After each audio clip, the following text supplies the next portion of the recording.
I know the last time in the group stage, people thought it would be a close matchup. It wasn't close at all. Pirates, again, just kind of steamrolled through Zero Tenacity. But with a whole week off, like after group stage going into playoffs, surely both of these teams have done the prep work that they need to in order to try to get as far as possible. And now here on Championship Sunday, this is the final best of 5 before we go into that best of 7 against Reject. But first, both Zero Tenacity and Pirates need to go head to head here on Celestial Husk. And what better way to start it than here in the band draft? Gotta ask you, Coach Dan, we gotta poke into your brain a little bit. If you are into this matchup, you're facing Pirates, would you rather face a domination match that you've consistently won in the past, or one that you've recently lost and sent you down to the lower bracket?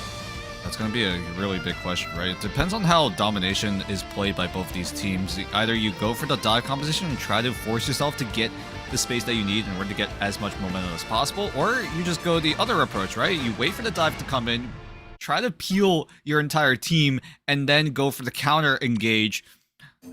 But that's really going to be the big question mark. How do both these teams want to run their compositions? Because we've seen them play dive. Both these teams can play dive. Both of these teams can play brawl. So these teams are very, very flexible in terms of what they can utilize to their utmost advantage. It is the big question, Dan, because that's exactly where Zero Tenacity is right now. They lost Celestial Husk 2-0 against Reject, sent down to the lower bracket, barely winning out at all in that series. Only Museum of Contemplation was their winning factor. Well, we're getting ahead of ourselves. We'll have to wait and see what is picked for game number 2 when we get there. Mantis, the reserve. Elsa, the reserve for Pirate's side. Damage amplification has been secured by ZT. Yep, Zero Tenacity getting that one-sided Mantis means that they will for sure have the advantage in terms of that ultimate acceleration. Keep in mind, if you have the damage amplification, that does mean your ultimate gets online just a little bit faster, and that's really what Zero Tenacity are looking to play around. They will take away the Mantis early, predicting that Pirates will go for the Elsa one-sided, and they do adjust that. Zero Tenacity, however, they secure the Vibrant Vitality with the Mantis and the Loki team up. Makes me think with the Invisible Woman ban from Pirate's side that maybe we will see a more aggressive dive composition with the Elsa on top. We do have the Loki, though, a lot of strategic reserves from Zero Tenacity, ensuring that there are going to be consistent heals and damage amplification. But with the Invisible Woman and White Fox ban, that's telling me that Pirates, they're opting to have strategists without a lot of fight back potential. Not as many get-off-me tools for someone like, I don't know, Daredevil? Maybe, but Pirates are posting up to say, hey, we're going to run dive. Oh, no. Because no White Fox means that that's not going to be available. No Invisible Woman means that there's no extra peel, no assistance with the Guardian Shield, no assistance with the Force Physics. As Zero Tenacity, they thought about the Strange ban, but they're just going to go toe-to-toe with the Invisible Woman ban instead. But Pirates, I would not be surprised if they try to go in swinging with this dive composition. But Zero Tenacity, however, they do have options of their own to try to shut it down with the Vibrant Vitality team-up. Both the Mantis and the Loki will have extra resources in terms of surviving this dive engagement coming in from Pirates. And if Zero Tenacity also put Marvel on the Groot, that's just extra healing at their disposal as well. Yeah, I'm curious to see what the front line's going to look like for ZT. Bizar's already locked in the Penny Parker. Could also maybe be. I just don't know if that's going to be a full committal there. Yeah, Bizar has not locked it in. That was just the hover. Instead, you have the Doctor Strange and the Venom, looking very dive-centric. Hadia, though, on the Vanpool, that would be such a great way to mitigate some of that damage for the dive. I mean, Hadia on the Vanpool means that Pirates will want to go in as quickly and aggressively as possible. Kaidia will have to try to get the Banhammer online as soon as possible so that Zero Tenacity, one of those strategists are going to for sure get marked. If it's Bazer, it's gonna draw out the regen domain quite early in the team fight. So if Pirates are able to expose that cooldown, make sure that gets thrown to the wayside, Pirates will have the upper hand in terms of winning out in that first engagement. But Zero Tenacity will use the portal to try to, at the very least, maybe cut off main. But no, they're just gonna curve it to the right side and make sure that they get the extra control on the mission area before it even opens up. Using the shield, portal's a shield, excuse me, allowing Ultron, Jerry to hide around. Oh, wow. First KO of the match, that's Aztec the fall.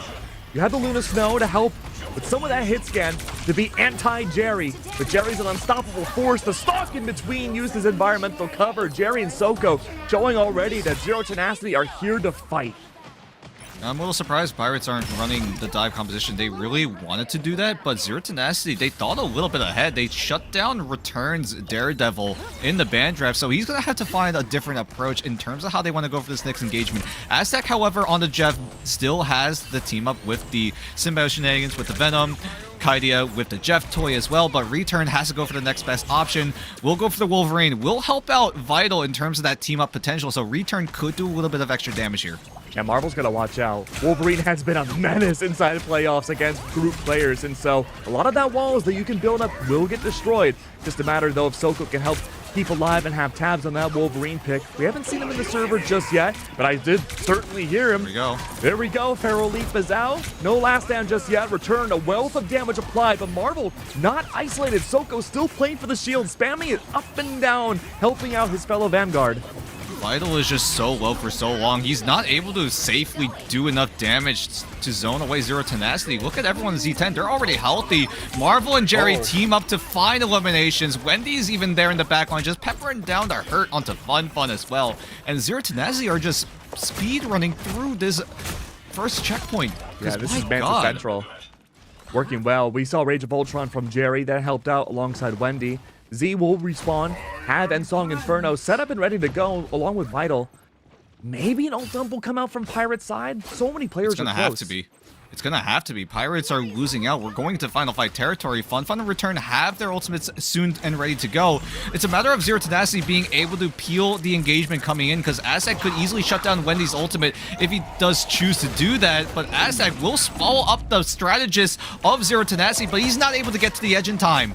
Oh, unlucky there. Unfortunate. Displacing the strategist momentarily. Soul Resurgence out though. Wendy finding some impact early on. Double Ensong Inferno. Plenty of flames and fire to go around, but no direct impact. In fact, Vital falls from it.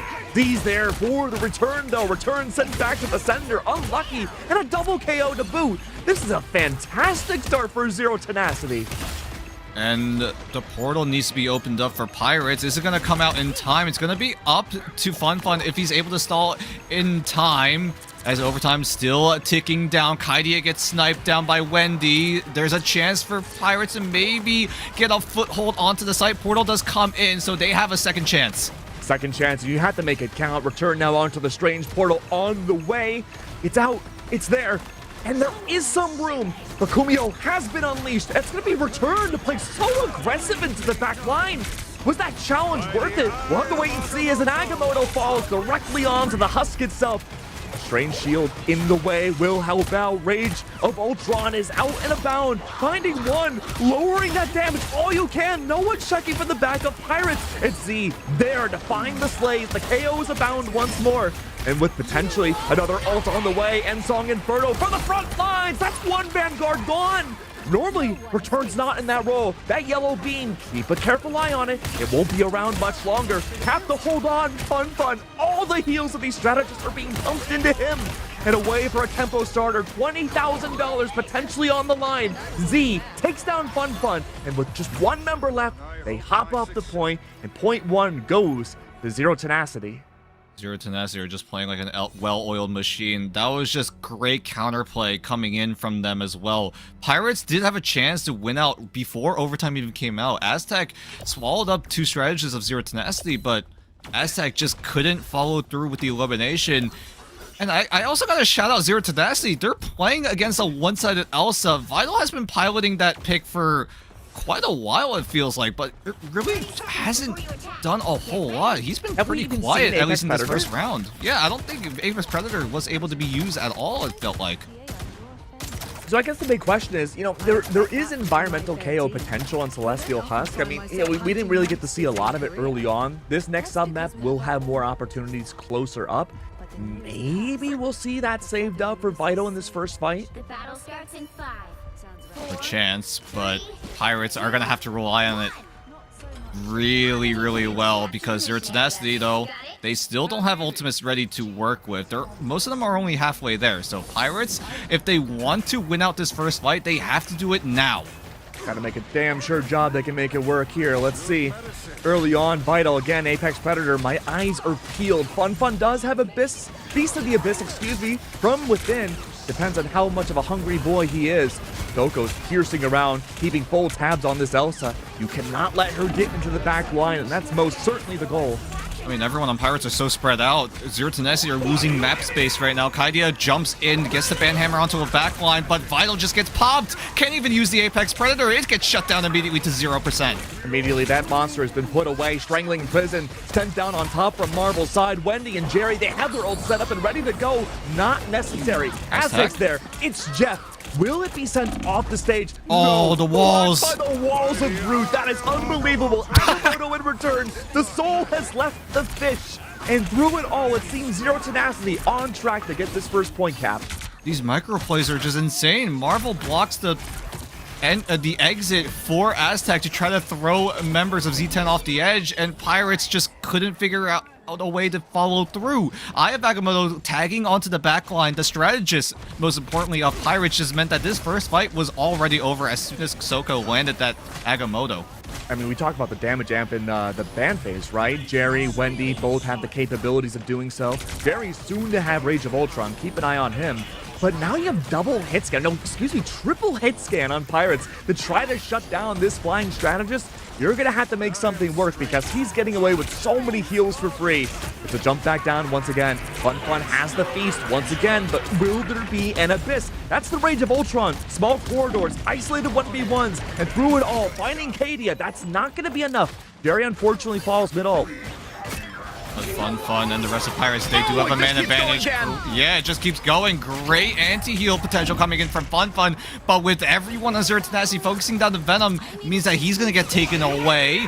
So Zero Tenacity, despite being down a man, will still have a way to come back. Great peel coming in from Baser and the rest of Zero Tenacity, making sure that the Loki stays alive. Great swap as well to reposition. Pirates are losing steam fast because look at their ultimate economy. Yeah, but they have to rely on sales and win to make it work. We'll have to see if Pirates can regather their thoughts and bring it back, but I don't know. Maybe a portal? 68%? Is that too early? Might be a little early. I think Pirates do have time to walk on forward, look for some sort of fight, win, but with Zero Tenacity being bunkered up, look how they're posted up in that little room at that part of the map. Pirates, if they want to go for the dive, they're going to have to invade that little area, and if you know anything about dive compositions, you cannot run it very well if you're going to get stuck into that small room. Strangling Pleasant Fun brought out now. Double KO from the hands of Zero Tenacity. Vital, we were set up and waiting. We thought Ensong Inferno would come out, but instead, trapped by Roots, made things incredibly tough to have impact when you're not alive. Overtime once again, though. Pirates have been staggering massively in this first map. They have not been finding any value. Eaten once again. That's going to be Wendy gone. Aztec, a chance for survival, but playing for Jeff Denial inside that small house. No device, any chance of using that ult. Ensong Inferno brought out. Where does it land? I'm not entirely sure, but it doesn't find a KO. Soul Resurgence is out, Soko is gone, and Pirates are off point. That's a clean 2-0, at least for the first map for ZT. That was a double shutout, 200-0 in favor of Zero Tenacity. They just played the dive, or played against the dive so well, and whatever Pirates were trying to do, it just didn't work. They tried to brawl, but Z10 were better at it. They tried to get a little more aggressive with the dive, putting Return on the Psylocke, Fun on the Venom, and still, nothing worked out. Everyone on Zero Tenacity knew what they were putting themselves into. The Elsa went quiet. Pirates' dive composition also going quiet because Zero Tenacity, they knew what they had to do. Just take over the small room, just bunker down, use the Loki and the Mantis team up to keep your team alive, and with Marvel as well, helping out because Mantis is secured one-sided for Z10 meant that Zero Tenacity, they just would not go down.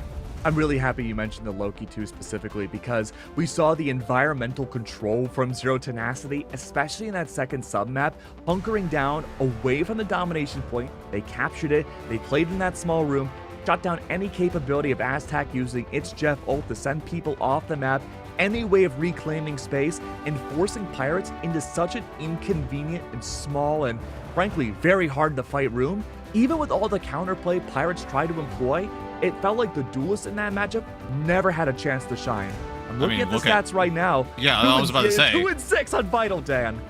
Yeah, and that, but also look at Eggsy. We didn't talk about him a whole lot, but he was just frying in the back line of Zero Tenacity. No one on Pirates were able to shut him down. He only goes down once, and with 15 final hits for the Phoenix of Eggsy, this guy, I believe he's the captain of Zero Tenacity as well, and he's already going ballistic, and it's only map 1. 24-1, dude. That is an incredible stat line. And it's a tough spot to be in because historically we see Pirates maybe have slow starts at best when it comes to domination points. Maybe they'll give up that first sub map, but even that's a stretch. But usually they break it back with their overwhelming force on their duelist front.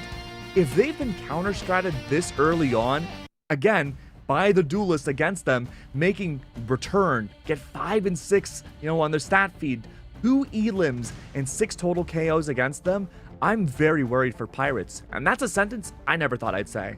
Yeah, I mean, Pirates looking to slump a little bit, it feels like, because whatever Pirates tried to do, it just didn't work out. Because back in the group stage, just felt like whatever they do no wrong. Because of the sheer amount of mechanics that Pirates have at their disposal, because this is a team full of crazy levels of mechanical talent.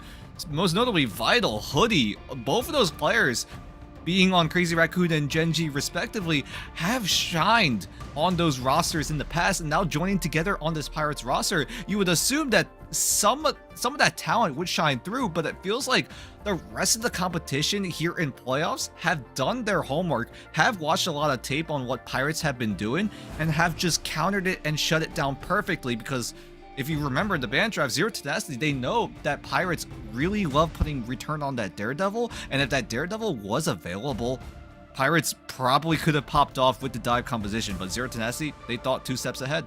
Hey, heavy is the head that lifts the crown, man. If you are the most watched team in the world, most likely, especially for Asia going in the playoffs, everyone's gonna know what you do to a micro beat, and that's what makes it incredibly tough, man. Yeah, we'll see if it's going to get even tougher for Pirates as we take a short break. See where Pirates take us for map number 2. We'll figure that out in a few short minutes. Dracula wishes to reclaim my city. You call yourselves New York's guardians. Now is the time to prove it. Thank you very much.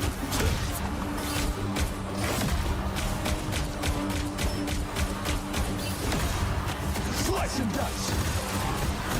Ancestral sword! Strike!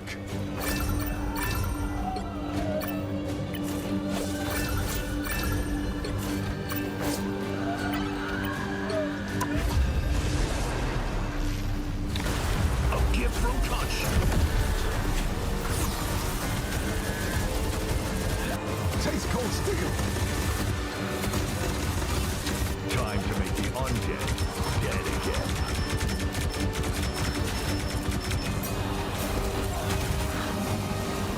Curse thee, vile creature!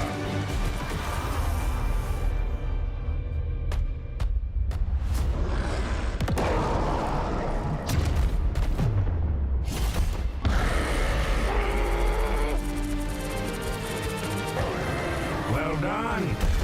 Perhaps I'll give you the key to the city after this. I shall feast on your bones! Ratatosker? What did Dracula do to you? You've got to fight, girl! You truly believe yourself my equal? Pathetic.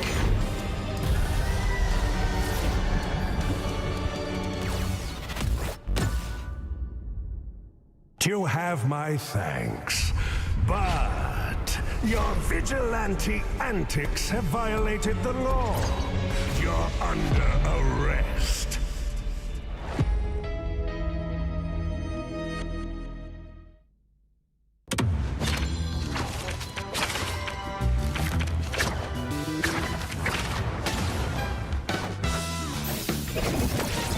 It never falls!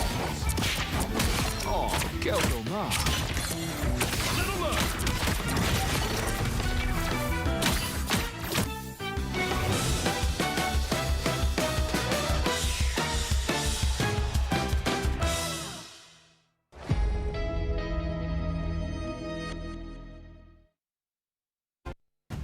Things have already started up very interesting when it comes to the finals, or we're getting close to the finals, I should say. The lower finals of Asia playoffs here. My name is Keg, and I'm joined by Dan once again. Zero Tenacity coming out strong, shutting down the duelists of Pirates that have dominated and shown definition so far for 2026. Now they're on the back heel. I mean, we've seen them in the back end before, right? Losing out to a clean sweep by Reject, who have looked so strong, but more on Reject later down the grand final. We're gonna talk about Zero Tenacity against Pirates. Zero Tenacity coming out with a huge win against Pirates is already insane, because Pirates, you could argue they either got figured out, they were, well, how do I say it?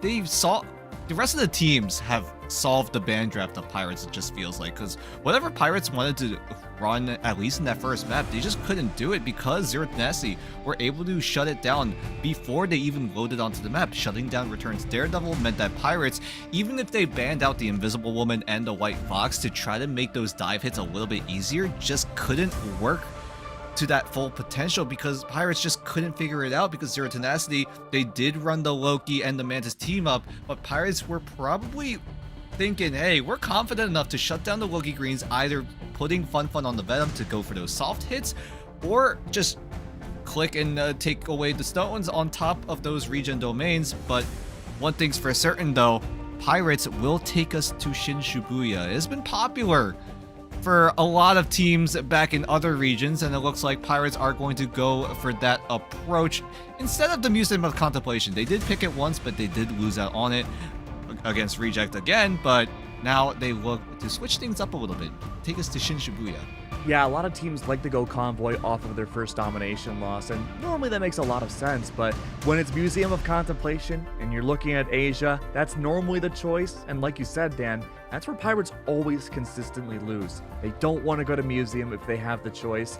Going to Shin Shibuya, I feel that this is a little risky, just because, again, Convergence, you still have a domination point that you're going to have to win out. That didn't go well for Pirates, so if they can get past that first initial hurdle, I think the confidence levels of Pirates is going to go a lot up. But that ban draft is going to be so important here to make sure they can actually employ that. Precisely. Zero Tenacity, they got away with the Mantis and the Loki team up. Pirates, do they want to run more of a dive composition again? But it's going to be up to how Zero Tenacity decide to figure out who they want to ban, because that Daredevil ban was insanely valuable for Zero Tenacity. Even though they were able to get away with sort of a bunker style composition, Zero Tenacity, they're going to be attacking first. Pirates choose to defend in round number 1, so we'll see how Zero Tenacity decide to use this ban draft. Do they want to favor it more so that they have the upper hand when it comes to the defensive side, or do they want to go for the more aggressive approach? Make sure they get as far as possible within this map, so that Pirates, if they try to go for the attack, they're gonna have a really tough time. Double Gambit bans early. No surprises just yet. Early reserve onto the Mantis. Zero Tenacity with Wendy made Mantis look so powerful. It was, I mean, look, obviously she's a strategist, made her look like a third duelist. But the most valuable part about Mantis' kit is really that damage amplification. 12% damage boost, and if you can make it one-sided, which is exactly what Zero Tenacity are going to do again, is going to be insane. You have that slight edge in terms of how fast you can get your ultimates, and at times, it really did feel like that. Zero Tenacity were able to cycle their ultimates time and time again, and while Pirates were trying to look for countermeasures, Zero Tenacity were just winning in that ultimate race. Daredevil ban from Zero Tenacity. That's a big shutdown once again. We're not really seeing any major changes at all from the ban drafts, except for maybe Pirates not opting to go for the Invisible Woman and or White Fox ban. Loki ban instead, this is very valuable. This is already way better for Pirates. Take away the Loki so that you don't have to deal with the Vibrant Vitality. That proved to be the biggest issue when it came to trying to break through Zero Tenacity defense. Not only was it the Mantis and the Loki providing a lot of that damage amplification and the healing potential, it was also Marvel.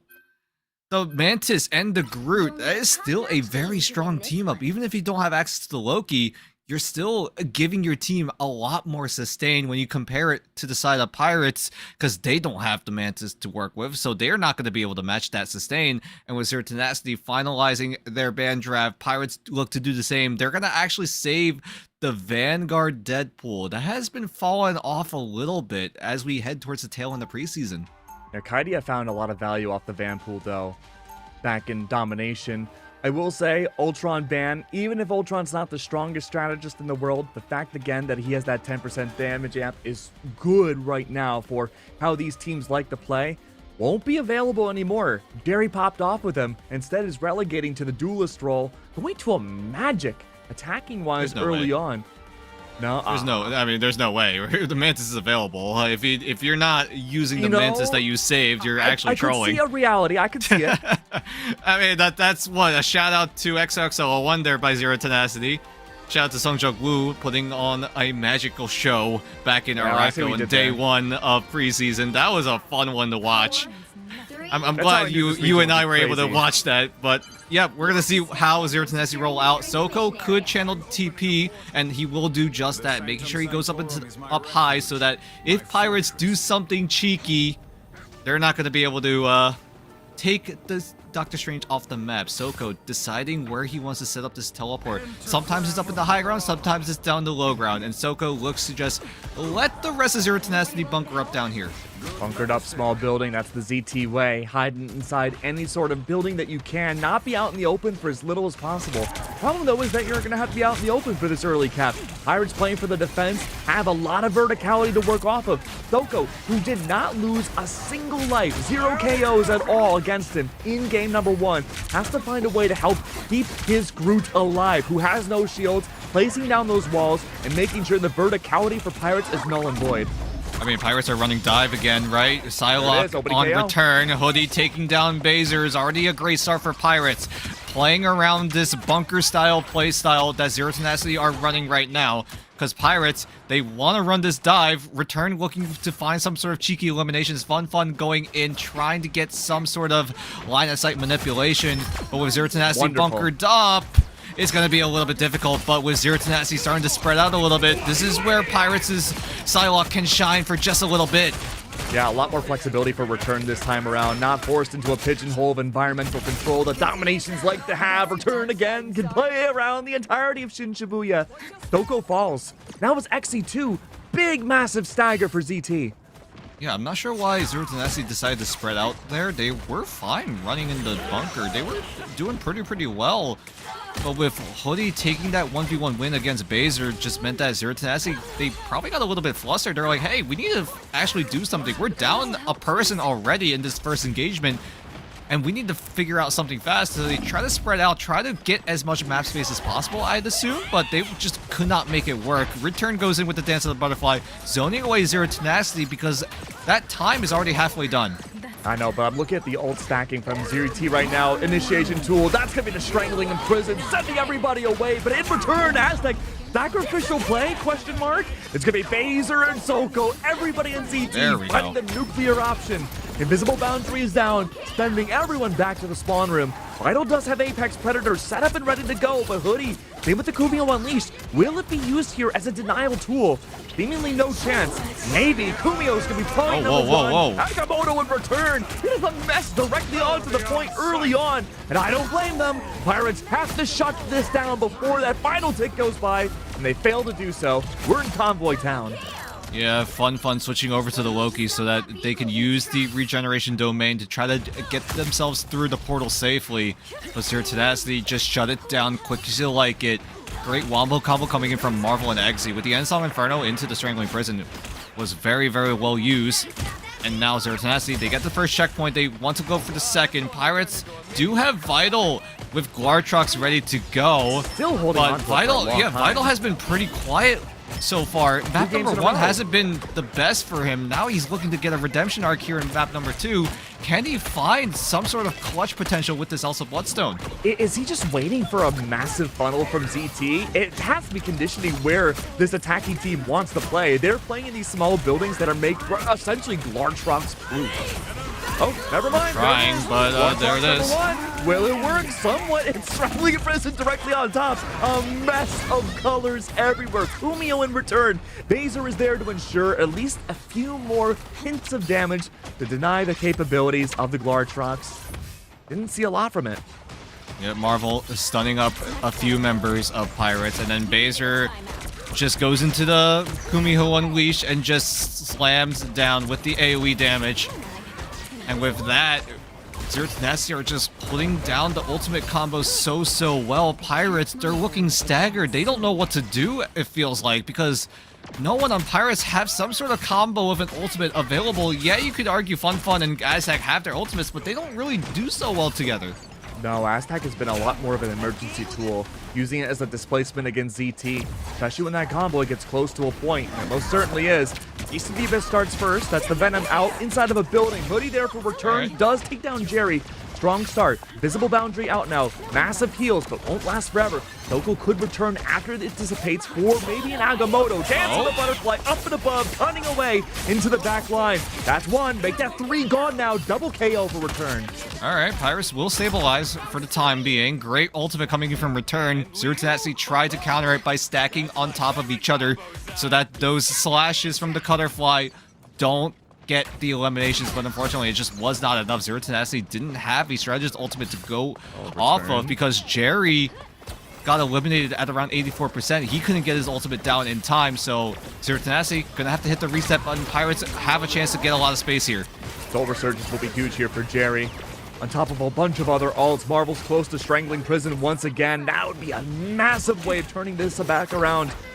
Kadia maybe could bring out Banhammer momentarily, but there's plenty of other ults that we need to keep our eyes on first. Ensong Inferno, Xy's way, all through the wild though. Could there be a chance now for It's Jeff? Absolutely, my friend. Waiting for that ult to come through. Fun, not long for this world. Soul Resurgence in return is gonna help break this convoy apart, nearly back in CT's claim. And through it all, more and more individual KOs remove Pirates from the equation. You're staggered again, Dan.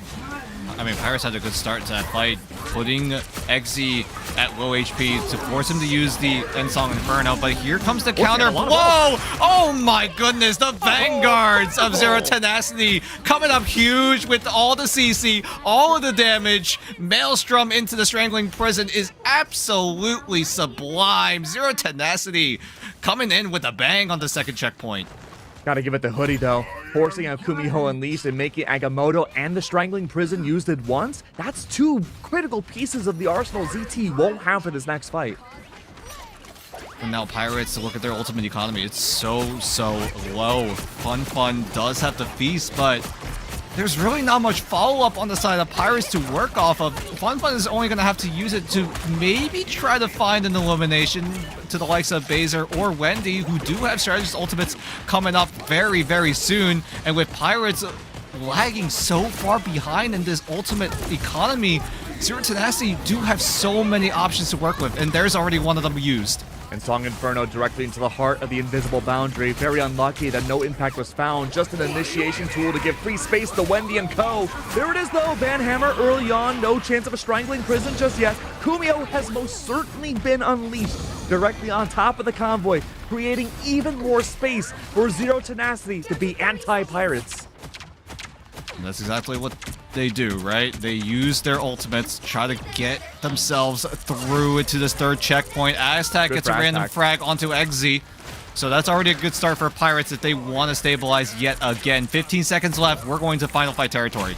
Surely Aztec is going to keep this for overtime. No, never mind. Not going to use it for anti-convoy, and instantly gets assassinated for the attempt.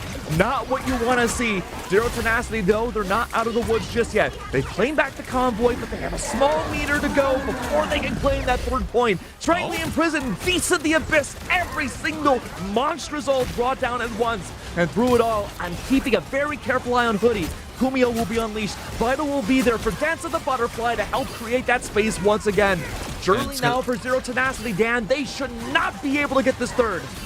Yeah, I mean, Wendy is so close to the invisible boundary. It's a matter of time if Wendy's able to get it up and ready to go in time. Pirates are waiting to go for the go button. Great push, it looked like, to deny Vital from getting some sort of valuable, but they still make it work. Hoodie comes up huge. Vital and Hoodie make it a double-double as the rest of Z10 wiped out of existence. Pirates will get the hold down, and now it's their turn to match it. Wonderful work from Pirates, finally getting their act together when it mattered most at the very end of that convoy. 2 points now, no chance for overtime. Zero Tenacity, even if they're a game up, Dan, they still have work cut out for them. It's a matter of what Pirates decide to go for. This time around, the Psylocke is proving to be valuable. They go away from the Elsa Bloodstone. They realize, hey, this isn't working too well. Vital is looking to use it again, at the very least for this first engagement on the attack side here in round number 2. Zero Tenacity got up to 2 points, but now it's their turn on the defensive side. How does Zero Tenacity decide to go for this? Maybe they just run the exact same composition. I don't hate this Don't fix idea. what's not broken, man. Yeah, exactly. But now what do Pirates decide to go for? That's the big question here, because Pirates... Cloak and Dagger. Yeah, they're going for the Cloak and Dagger instead of the White Fox. Get ready. But Cloaky, still a very strong composition. Usually the Hoodie, if he had access to the Invisible Woman, would have most definitely have gone for that. But with the Invisible Woman banned out, you have to go for the next best option. It's going to be the Cloak and Dagger. Cloaky has been pretty strong of a strategist lineup. It might be one of the strongest 2 strategist lineups in the entire game at the current moment. I mean, the big way to normally shut down Cloak and Dagger and or Aztec on the Loki too, right, is going to be the Magneto. We don't see that from Zero Tenacity. Maybe there's a reality where Marvel or Soko switch over and get the Meteor M set up once they identify the Cloak and Dagger. That could be a way to turn things around, but right now, the potential red carpet leading directly to the point is a huge initiation tool Pirates need to stack up. Yeah, but as much as they want to do that, you got Soko on the Doctor Strange. That's his comfort pick. He could probably switch over to the Magneto if he wants to. But Marvel would most certainly doesn't want to go towards that option, because you don't want to give up the team up between the Mantis and the Groot. So Marvel's essentially locked into playing this Groot. How do Pirates decide to approach the situation? That wall of healing is so far being so valuable on the side of Zero Tenacity, and look what's happening, because Pirates, they're looking for poke opportunities, but Zero Tenacity are just out-sustaining them outright. Hey, no disagreements from me. The thing, though, about Marvel being on this Groot is that Soko's there for that extra protection and has to stay near his other Vanguard. A lot of openings for Zero Tenacity to have much more of their squishier players exposed. We see them inside this building, fighting up front on 2 ends. Could they find value here? Maybe. Banhammer starts out early on. There is damage amplification on the members of ZT from the hands of Jerry. Marvel does have Strangling Prison ready. That's one. It's the opposite Groot. Tree versus tree, and one falls. That's fun gone. And though top of the building return, Lang Sniper is good for chipping that damage away. Finally gets the Unsong Inferno on top of the Glortrox. Hello! Did not see you coming right there. Soko removes Vital from the equation. On top of that, though, Eternal Bond early on, directly onto the point. This is a way to add that pressure on the ZT once again. But Pirates are losing bodies. They've lost the ban pool. They're soon to lose, possibly return as well. I don't see them getting healed up. A portal is out all of a sudden, and an assassination from above. Return never saw it coming. And Pirates just cannot get a single percentage point. That fight lasted so long. Soko even committing the portal very safely, in fact, and not even using it on the point, just using it behind it instead, because he had faith in Zero Tenacity. He knew that they are able to out-sustain Pirates. Pirates are going to have to go back to the drawing board. They're going to look to maybe spread out and try to go for more dive attempts, more of that assassination potential, but Zero Tenacity are just looked to be locked in. There is nothing Pirates can really do right now, because they're trying everything and nothing is working until Return looks to eat my words. Dan, you were harping up on that Loki Clo composition. They swapped back to the Jeff and White Fox. That cannot be good for them. I mean, if you're gonna try to look for different options, the first step is to maybe adjust the team composition. Aztec with the Jeff has access to the Deadpool and the Venom team up, so this 2 strategist backline is able to be functioned. But Hoodie needs to come up huge with this White Fox. Baser is gonna kick things off with the Kumiho Unleashed, but it's only gonna be a momentary abatement for Zero Tenacity because Pirates are going to, at the very least, hit the go button very, very soon. That's right. Look at those ults building up now. Pirates want to push the nuclear button. That's going to be Baser for 2. Wow. A double KO early on. Hoodie, who made a huge statement with the early release of White Fox, showing off what she could do so early on to our preseason group stage. It's Baser there now. Not even getting the torch passed. Stealing it away from Hoodie, it seems. I mean, Pirates, they were starting to get themselves ready to go for some sort of engagement. And then they were like, all right, are we all ready? Oh, wait, hold on. They used the Strangling Prison. There goes all the team, and they just can't get it to go. They're counting down, and as soon as they hit the go button, Marvel's there to shut it all down. And now with Final Fight territory coming in, this is their final chance to, at the very least, try to cap this first checkpoint. There it is. Yellow Beam, watch it down. Don't want it to go underway if you're a fan of Pirates, but it has no choice. So many ultimates available. Song Inferno, dance of the butterfly, destroy the innards of a building. Aztec brings out its Jeff. Yum, yum, yum. Where does it go? I don't see the ultimate on my screen, but it's directly onto the point. Did it steal anybody away? The answer seems to be yes. That's Zero Tenacity gone. A third tick achieved. We go to Convoy. Vital came up huge in that team fight. Dance of the Butterfly finds Jerry. Jerry had the Soul Resurgence ready to go, but didn't want to use it because Wendy already popped the invisible boundary. But Wendy was safe. Jerry wasn't. And with Jerry not able to be there to extend that team fight means that Pirates get the first checkpoint. They get 2.5 minutes into the bank, and then Soko aggressively portals in to try to cut off Aztec, it looks like. Look, you've already lost the convoy at the the domination point at the very end of that. You almost had it in your grasp, Zero Tenacity. Now's a chance to go for the early stop. Plenty of time on the clock, even if we're not ignoring the one up above. If you can hold the distance and fight for OT, point 1, that's the way to go.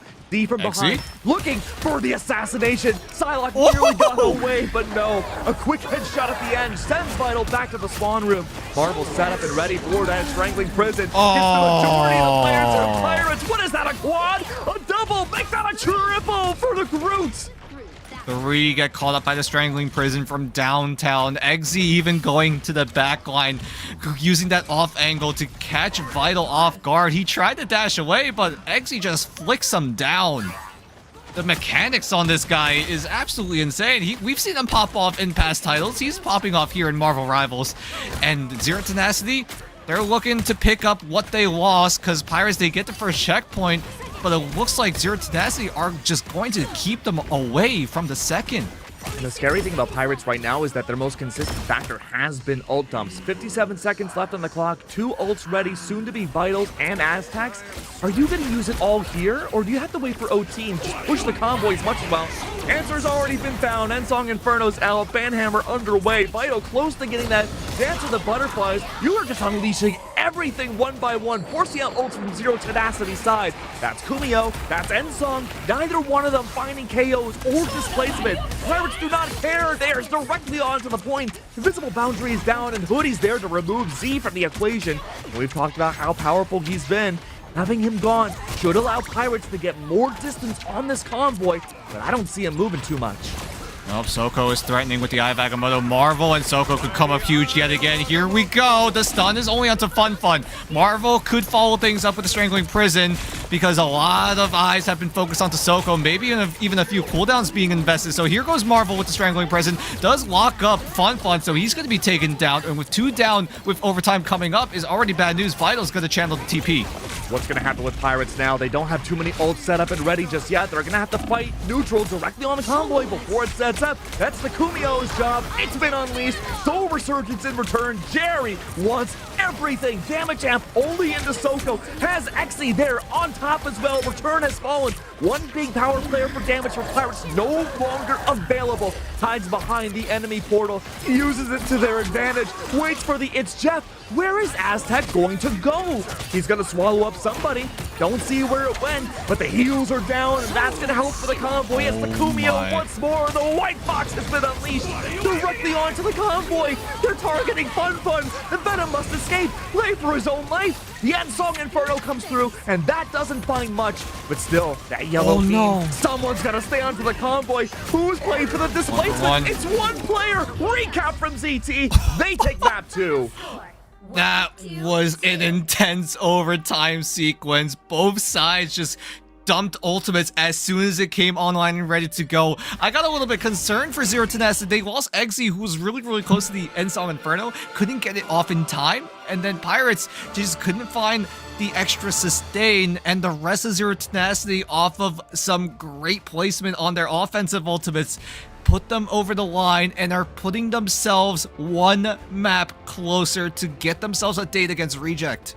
Something we didn't think we'd be saying going into this tournament. Elimination point now against Pirates. Not even in grand finals. We're in the lower bracket finals. Pirates had to fight tooth and nail to get to where they're at now, and so did Zero Tenacity. They've been the true wild card of this region. I mean, shout out to Marvel going absolutely ballistic on the group. 15 final hits, 36 eliminations. These numbers make it look like he was the duelist of the team, but no, that's Groot. That's Groot, my friend. That's a really hard-hitting tree. You talked about, too, that there might be some uncomfortability with Marvel playing Groot. Not to say that he can't play Groot, but he has a lot of vanguards that he could have lined up. But his duality with Soko has been Fort Knox in locking down the entirety of these points, dude. I mean, what Soko can play, Marvel can also play as well, so this guy has a deep hero pool, and if Pirates are gonna figure out a way to break through what Zero Tenacity are throwing at them, Pirates just look so disjointed. They look like they've been figured out. It just looked like whatever Pirates wanted to go for, Zero Tenacity were just quicker to it. You saw in some of those engagements, Pirates were prepping for a huge hit with their ultimates to dump onto Zero Tenacity, but then Zero Tenacity, they use one ultimate and that entire plan just goes up in smoke. So Pirates, they're gonna really need to go to the drawing board because their backs are against the wall. Something that we quite literally have not expected. This is a team that went on a 16 map win streak and now are putting themselves in a do or die scenario. Is it a sinking ship? Has it been the last plunder of Pirates? Will they be able to dock once again? We'll have to find out after this break. Don't go anywhere. We'll be right back.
The moon haunts you!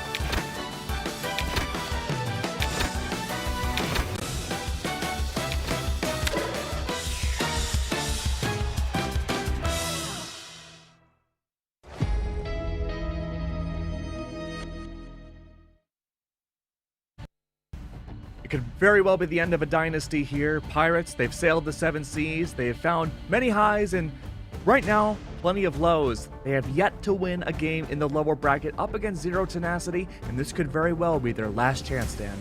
I mean, backs against the wall for Pirates at the current moment. Do or die scenario. Pirates just... I don't know how to say this, because it just feels like everyone else...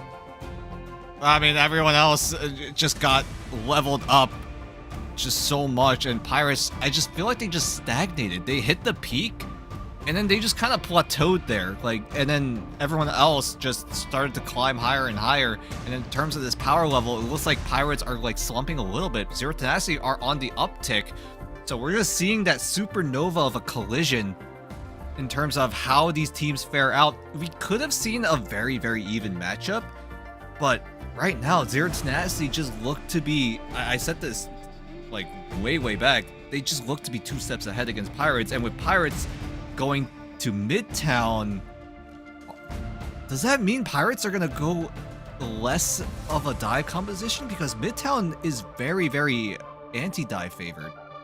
You're going to have to think of something new, because I have bad news, Dan. We saw Reject play against Pirates and Midtown in the upper bracket. It didn't go well for Pirates. They lost 1-3. Yeah, it looked rough. Reject, I mean, they're on a whole different level in terms of that glow up right now. But Pirates, though, I'm a little bit concerned. They came in hot, and then now they're starting to fizzle out for a little bit and Zero Tenacity. How do you keep that train going? You have to finish strong here if you want to prevent Pirates from getting any sort of comeback potential.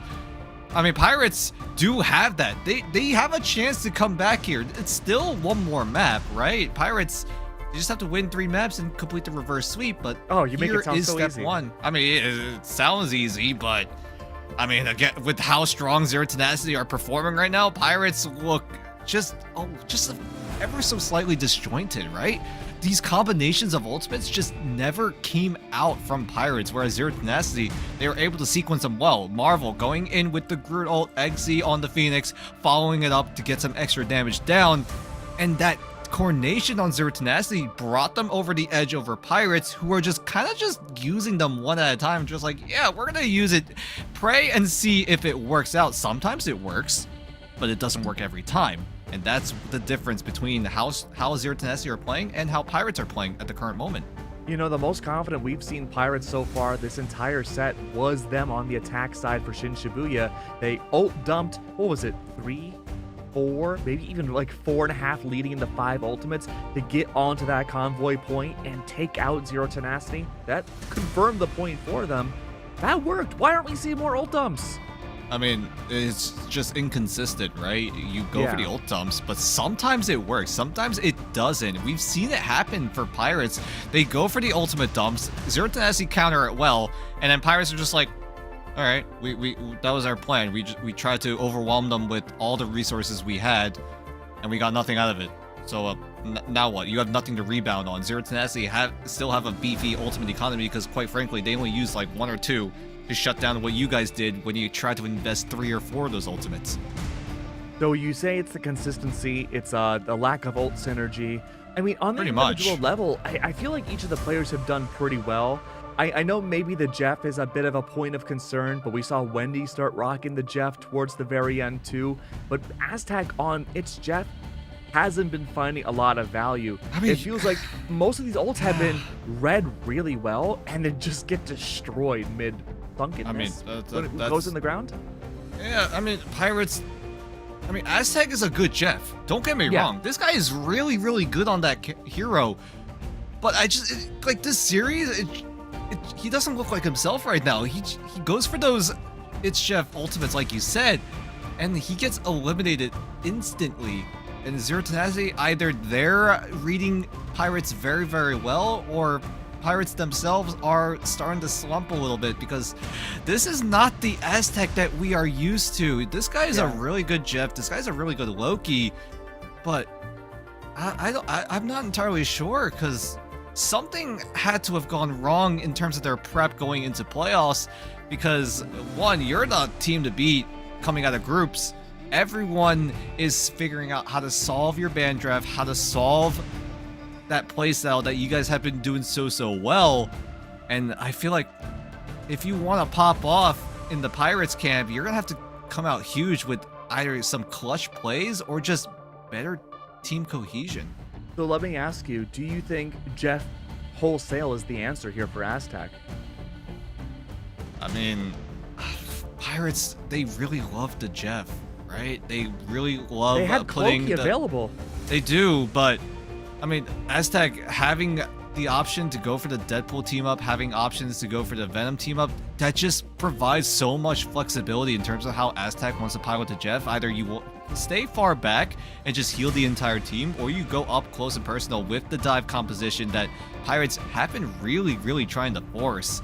Putting Vital on the Psylocke, return if the Daredevil is available, will go for it if he so chooses to.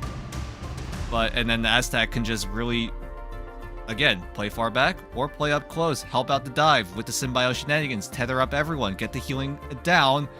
And that's what Pirates have been really doing, but again, it's just not working out for them. Well, I'm happy to say the Keg and Dan podcast seems to be over. We're just about ready for map number 3. Hope you enjoyed it. Make sure to subscribe to the Marvel Rivals channel. We would appreciate it. And momentarily, we'll be into the bans and drafts. I mean, I hope we didn't bore you guys. No, we could never. We're just dumping. Most Dumping our entertaining knowledge. humans alive, man. Oh, yeah. But, totally. Yeah. Word on the street is that Dan is going to faceplant in a cake at the end of this song. I don't know. You want to stick around? I don't know who said that, but if you want to stick around, maybe see something crazy.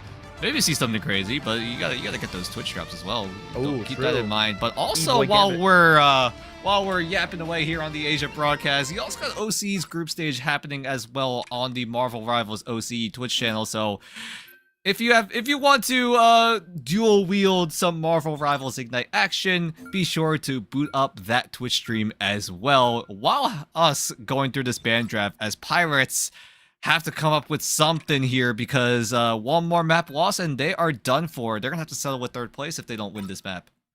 Every pirate story comes to an end, but we didn't think it would come out here.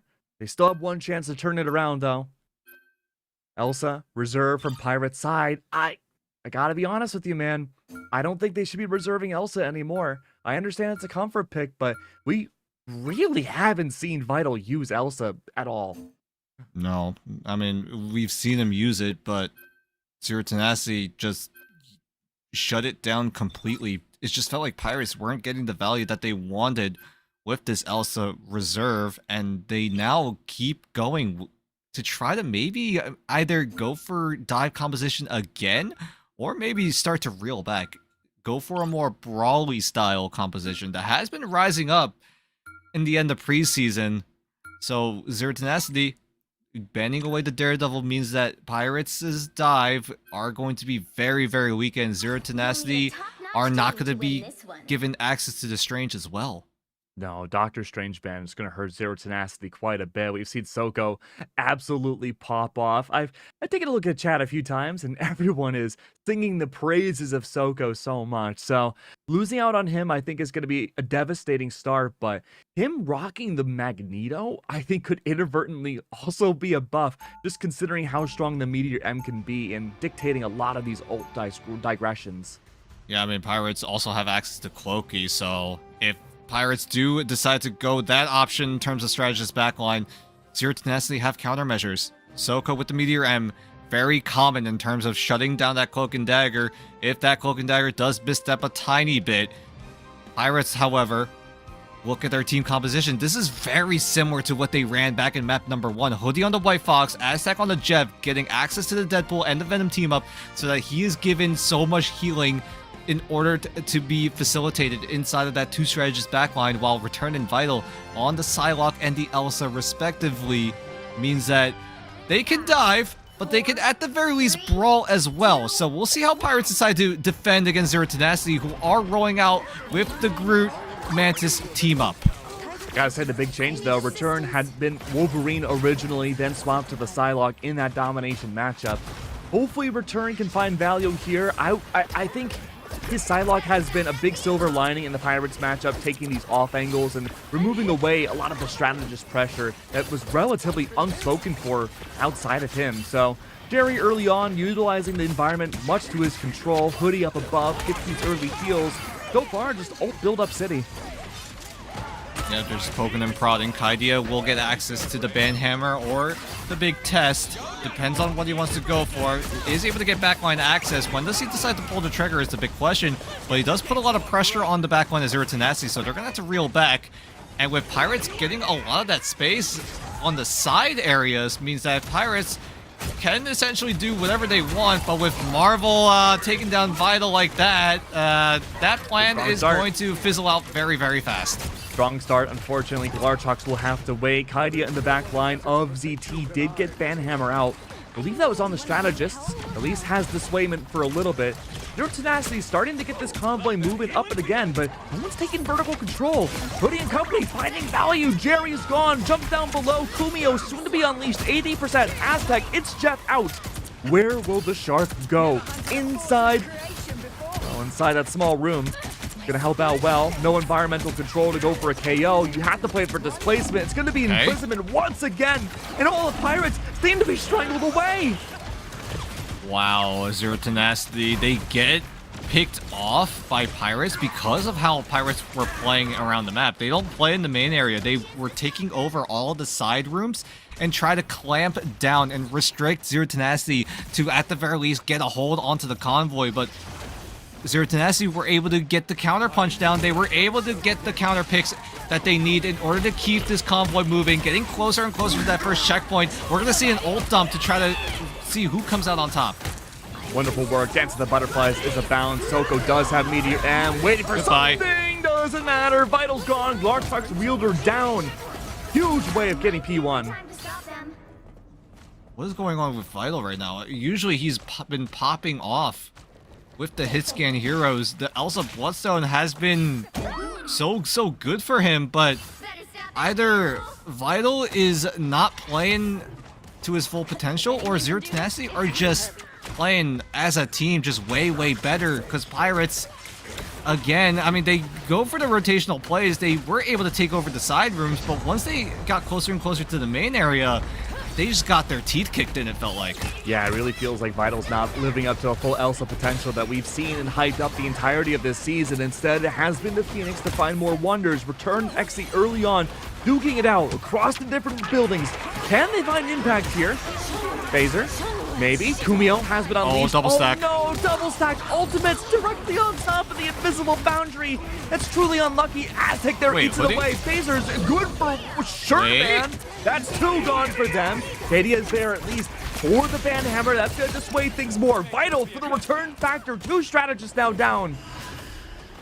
I mean, good counter attack coming in from Pirates. They realize that Zero Tenacity screwed up a little bit. Baser and Wendy both popping their ultimates at the exact same time is already bad news in terms of ultimate economy. So Zero Tenacity, they're gonna be missing out on some of that sustainability. And Pirates, having returned close to that Dance of the Butterfly, fun close to the feast, means that they could go for the aggressive move and get value out of it. Pirates will need to stabilize very quickly if they want to stay alive in this map number 3. Could be an ult dump now, strangling prisons out. Zero Tenacity building up their arsenal quite a bit. Unlucky ultimate there for Marvel. Didn't really find much. Aztecs there for the trade. Jerry's gone. No more damage amp from the Mantis. I'm looking at return. That's going to be Dance of the Butterfly soon. That Soul Resurgence gone on Zero Tenacity for a little bit, so he's going to have to speed run his way back into the site. While XC's trying to put pressure onto the off angles of Pirates. Pirates still are not getting their ultimates in time. Return, yeah, he got to the Dance of the Butterfly, will use it immediately, but Jerry is already back into the fight. But he's not even going to be using it because Wendy's there with the invisible boundary. There it is, no more double stack this time. Baser a little ways off from getting Kumiho unleashed. Wendy, though, invisible boundaries out, prevents any more extra damage from return post-mortem. It's Jeff is out once again. Banhammer directly on top. We're seeing Pirates find these ult dumps once again. Endsong Inferno could have gotten the KO, but Aztec just barely out of range. It leads to a Soul Resurgence. This is going to work well. None the matter, though, with the Feast of the Abyss. Doesn't find a lot of impact. Zero Tenacity, not even moving off this convoy, are geared up to take this second point. And quick as you like it. Albeit Pirates putting up a bit of a fight there. Zero Tenacity should be able to get to the second checkpoint in Kumio. time. Baser will have to invest. The Kumio Hold on Unleashed now. takes down Hoodie, who just got it. And Baser was able to get the key elimination to make sure that Pirates don't have any more sustain to work with. They will get that second checkpoint and add 90 more seconds to the time bank.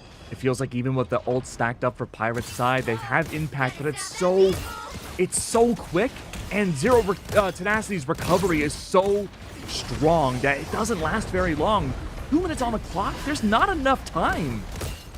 They should know Pirates have the Kumio Unleashed. Zero Tenacity, without any ultimates besides Marvel on the Strangling Prison, they're gonna have to find a way to either bait out Hoodie to use the Kumio Unleash, or just wait for Kumio Unleash to come out and then go for their moves. There's the Strangling Prison onto 2, but there's great peels coming in from Hoodie, and he's able to extend this fight with some extra AoE damage. Great job on the Kumiho, forcing the peel back from Zero Tenacity. They're going to have to recall themselves just for a bit, instead of for the Unsung Inferno. We'll see how Vital decides to pilot it. Maybe use it as a safety measure, because quite frankly, there's really not many ways to use it aggressively. He's going to try to just shred down the Vanguards, go for a different vantage point up in the high ground, but Exy is still frying the backline. Just can't take a 1v1. When Exy's on the board, that's Return, falling victim to them once again. Aztec very quick to get this It's Jeff back into the fray. Soon to be unleashed, I'm sure. Banhammer was used, but unfortunately, Kadia cannot find much. Yep, everyone on Pirates will have to hit the reset button. Kaidia is going to have to reset and regroup with the rest of the team. Zero Tenacity are closing in onto that final checkpoint. Soko is threatening with the Meteor M. Exy is there with the Ensong Inferno. This could be a devastating combo, but here comes Return on top of Fun. There's the Wombo combo we needed to see from Pirates. That's the way to stabilize, and Pirates will finally get that team wipe that they also needed. 30 seconds left. No Doctor Strange available. No portals to use. It's a straight shot back in, and Return is now a raid boss that the entirety of ZT have to figure out how to defeat. I mean, Soko, Exy have the Ensong Meteor Wombo combo. Return is there with a quick elimination. Wendy's gone. That's one gone. Return wants to stack it up again. 25%. No chance for Butterfly anytime soon. From behind, no one's watching out for Psylocke. A triple for Return. Could this be a quad? It very well could be.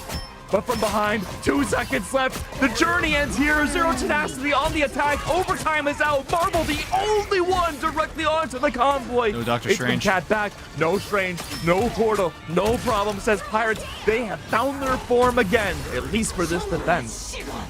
Oh, better late than never, right? Pirates finally find a way to stabilize with the Venom Psylocke Wombo combo. Feast of the Abyss to provide the anti-heal, get that percent health damage as well, and then Return goes in, slashes everyone down so that even if Zero Tenacity tried to stack together to try to even out the damage of the Dance of the Butterfly, you're just putting yourself into a situation where Fun could get a multi-man bite with the Venom ultimate, and then Return just finishes them off, cleans them up, quick as you like it, and that was where Zero Tenacity will have to finish with. They're gonna get 2 points, but Pirates, again, they're gonna have to match it, and that was the only first time we saw some sort of team cohesion in terms of ultimate synergy. I agree, but I will add the caveat that Pirates on their defense for Shin Shibuya before they got that final tick, they looked pretty decent too against Zero Tenacity. But again, Yeah. close quarters, 30 old seconds dumps, before you really attack. the same Get thread of the ready. story that they relied on to get that impact. I don't know if they can find the same, well, I guess impact when it comes to their attack. I mean, yeah, you say that the ult dumps were good for Pirates, but it just felt like it was happening one after the other. Like, after one player uses an ultimate, then the next player goes. They don't really use it at the exact same time. Because there were times where Return back in Shin Shibuya did find some key eliminations to shut down certain strategists' ultimates. But that's really where it ends. Pirates need to keep this going if they want to, at the very least, put up a fight in this best of 5 series. Vitals back on Elsa. Have not been a fan of it this series. Exy showing, yeah, Return, gone.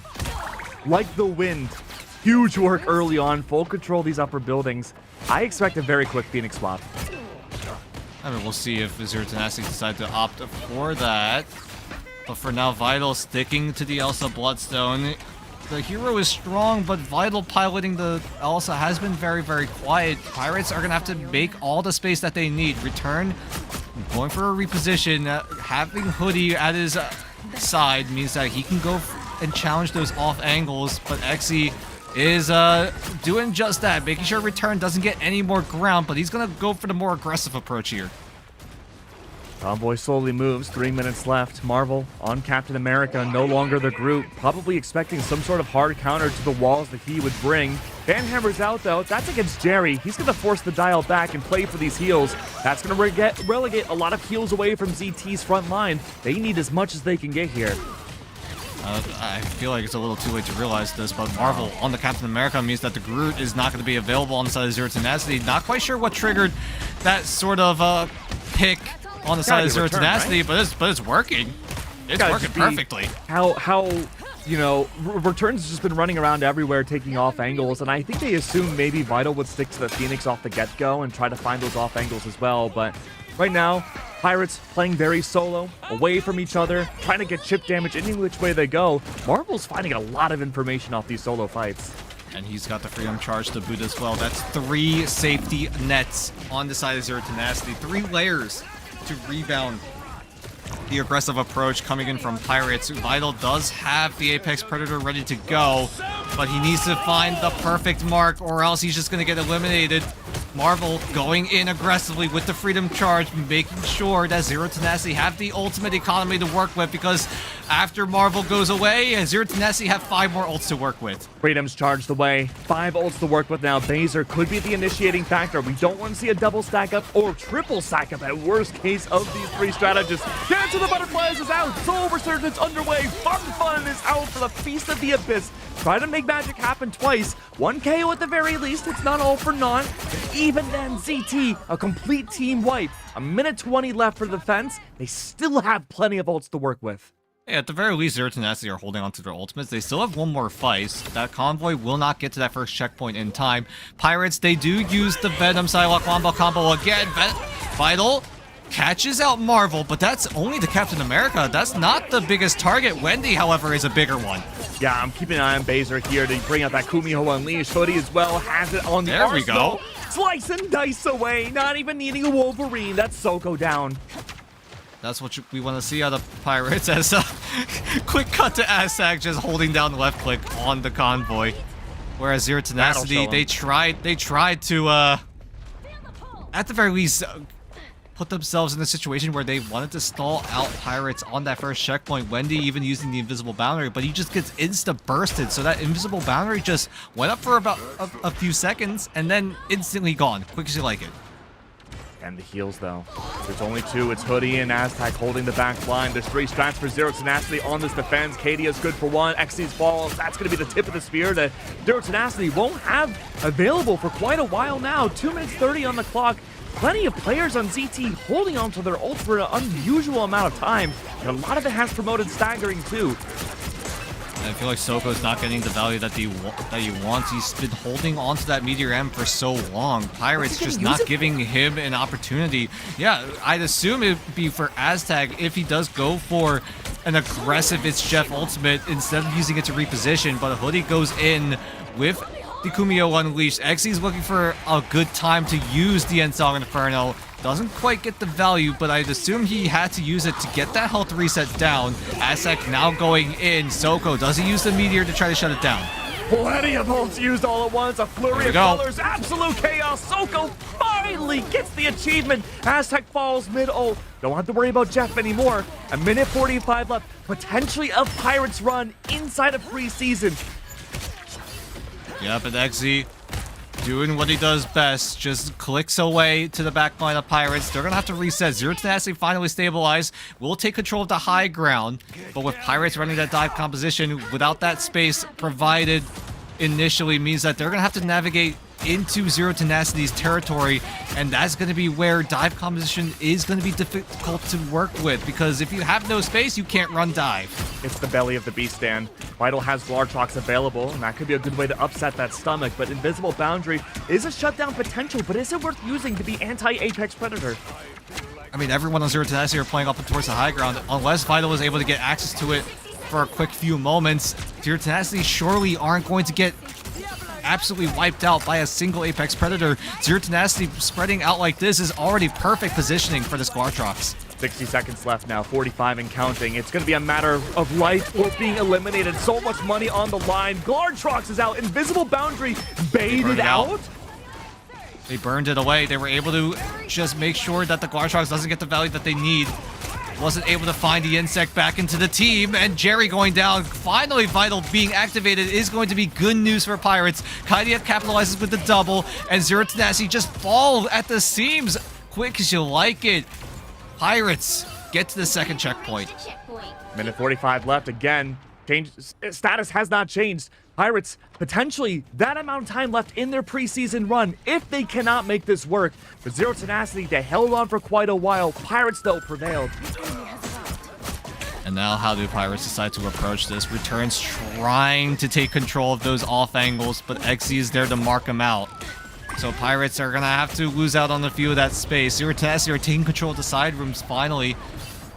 But with Pirates having to have someone on the mission vehicle in order to try to find value, Marvel gets hiccuped a little bit. We'll find some disruption, but with the map terrain being reset, it makes it a little bit harder. Eggsy even takes down Aztec. And Pirates don't have to go all the way to the end. Dance of the Butterfly is out, though. Exy escapes and forcing out Endsong Inferno directly into the heart of the action. Finds one, return. Revenge Marvel with the help of Exy. Takes down Katie as well. 50 seconds left. Again, you do not have to go to the end. There is no overtime here. Zero Tenacity did not make it to point 3. Yep, we're not going to see overtime, but for sure we will see an overtime scenario in the end of this second round. Zero Tenacity, keep in mind, they don't have a strange portal to work with, so this next fight needs to be absolutely perfect from them. Pirates could use Strange Portal. Just a matter of seeing if it's actually going to come out or not. Vital assassinated Kumio directly on top. Fate of both worlds. This could be huge. 17 seconds left. You have to make it around the convoy. Banhammer's out once again. Return hiding in a small building. 50% up into the Butterfly. Return does it once, maybe twice. The entire strategic backline of Zero Tenacity is gone. Apex Predator brought out. Freedom Charge abound. Members of Zero Tenacity losing the fight one by one. Do they make it? No portal means that they're going to have to walk their way back. Yeah, they're going to try to find a way to make it work. Wendy trying to use the invisible boundary. Great force physics to try to pull him into an isolated 1v1, but they're not going to be able to do that. Jerry goes in, doesn't find the value. Invisible boundary does come up. Wendy goes down. Wendy is down. Goodbye to Wendy. Pirates have a chance to win this out here. Soko clutches with the Meteor M. Everyone dumping everything into the kitchen sink. Soko comes out with a double. Hoodie's there to equalize. His overtime fight is going to keep on going. A saw coming in the sky. Hoodie for 3. Pirates, they keep it going. They're meters away, and they stay alive. 3-2. Pirates are not out of it yet. Oh my god, Zero Tenacity, they had a chance to come back. Soko nearly clutched out in that final fight, but unfortunately it just was not meant to be. Pirates instantly shut down Jerry that was trying to stall on the Daredevil. Wendy even getting bursted out. That's crucial seconds taken away from the invisible boundary as well. And Pirates, it just seems like they just woke up, a switch flicked inside of their heads, and they just went, hey, we got one more map left before we're out. Let's just lock the hell in. Yeah, and that's exactly what Pirates did. Great ultimate usage as well, because that's what we were missing in those past 2 maps. Pirates finally coming up huge here in map 3. Yeah, I mean, Aztec and Vital, Hoodie, all in those final fights, saving their ultimates, playing for just maximum amounts of disposition, forcing uncomfortable angles from Zero Tenacity. That was the name of their own game for the longest time. MVP going to Kaidia. Wonderful work going 34-4. Love seeing again him and I would say OCE's Haluk. Some of the best, most aggressive ban pools we've seen thus far. But truly, honestly to me, I think Return needs to get that MVP slot. I mean, Return has popped off time and time again for Pirates. He has been one of those big question marks when we saw him come into the Pirates roster before preseason even started. He is a pure rookie. He has not played professionally in other titles, so he's coming in surrounded by a team full of that past title experience. and he has looked to be slotted in so well. He has at times been the main carry. Sometimes it's vital, but sometimes it's return popping off. And sometimes you gotta think, right? How do Pirates need to adjust the ban draft right now? Because Return's Daredevil is so strong, but they're still using that first save onto the Elsa Bloodstone. Do you use it on that Daredevil, or do you go for like the Mantis or something like that? Because right now, Pirates, either they need to edit the ban draft a little bit, or they just need to essentially play better. I mean, it's a tough question. Are you banning the cause or the symptom if you get rid of the Psylocke in the ban draft? Is it worth bringing that out? The Daredevil can be super strong no matter what, but I mean, you get rid of a Psylocke, Return can play anything, man. You're still gonna have a strong player. And we'll see if the strength of this team is able to come up huge here. Pirates a third away from a reverse sweep. Can they follow through? We'll see as we head into map number 4. Dracula wishes to reclaim my city. You call yourselves New York's guardians. Now is the time to prove it. Thank you very much.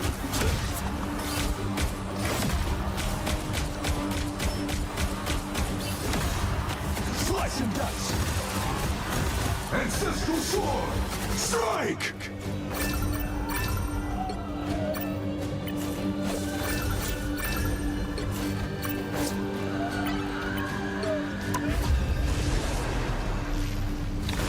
A gift from Punch.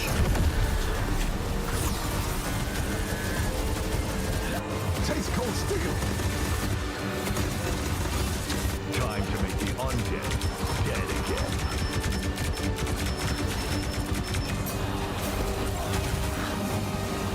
Curse thee, vile creature!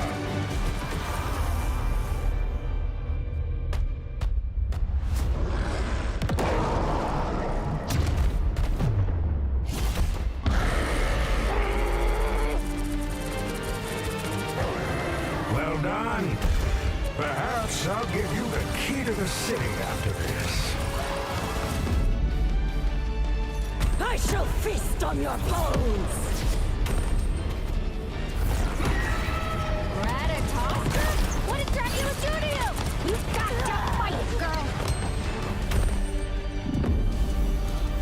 You truly believe yourself my equal? Pathetic.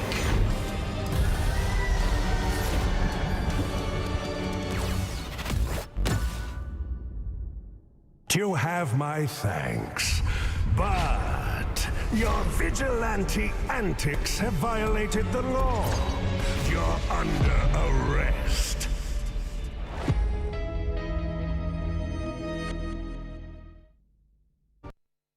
Pirates still got a fight inside them. They're not willing to give up just yet. We're still in the lower finals, and we're going to game number, what is this now, Dan? 4?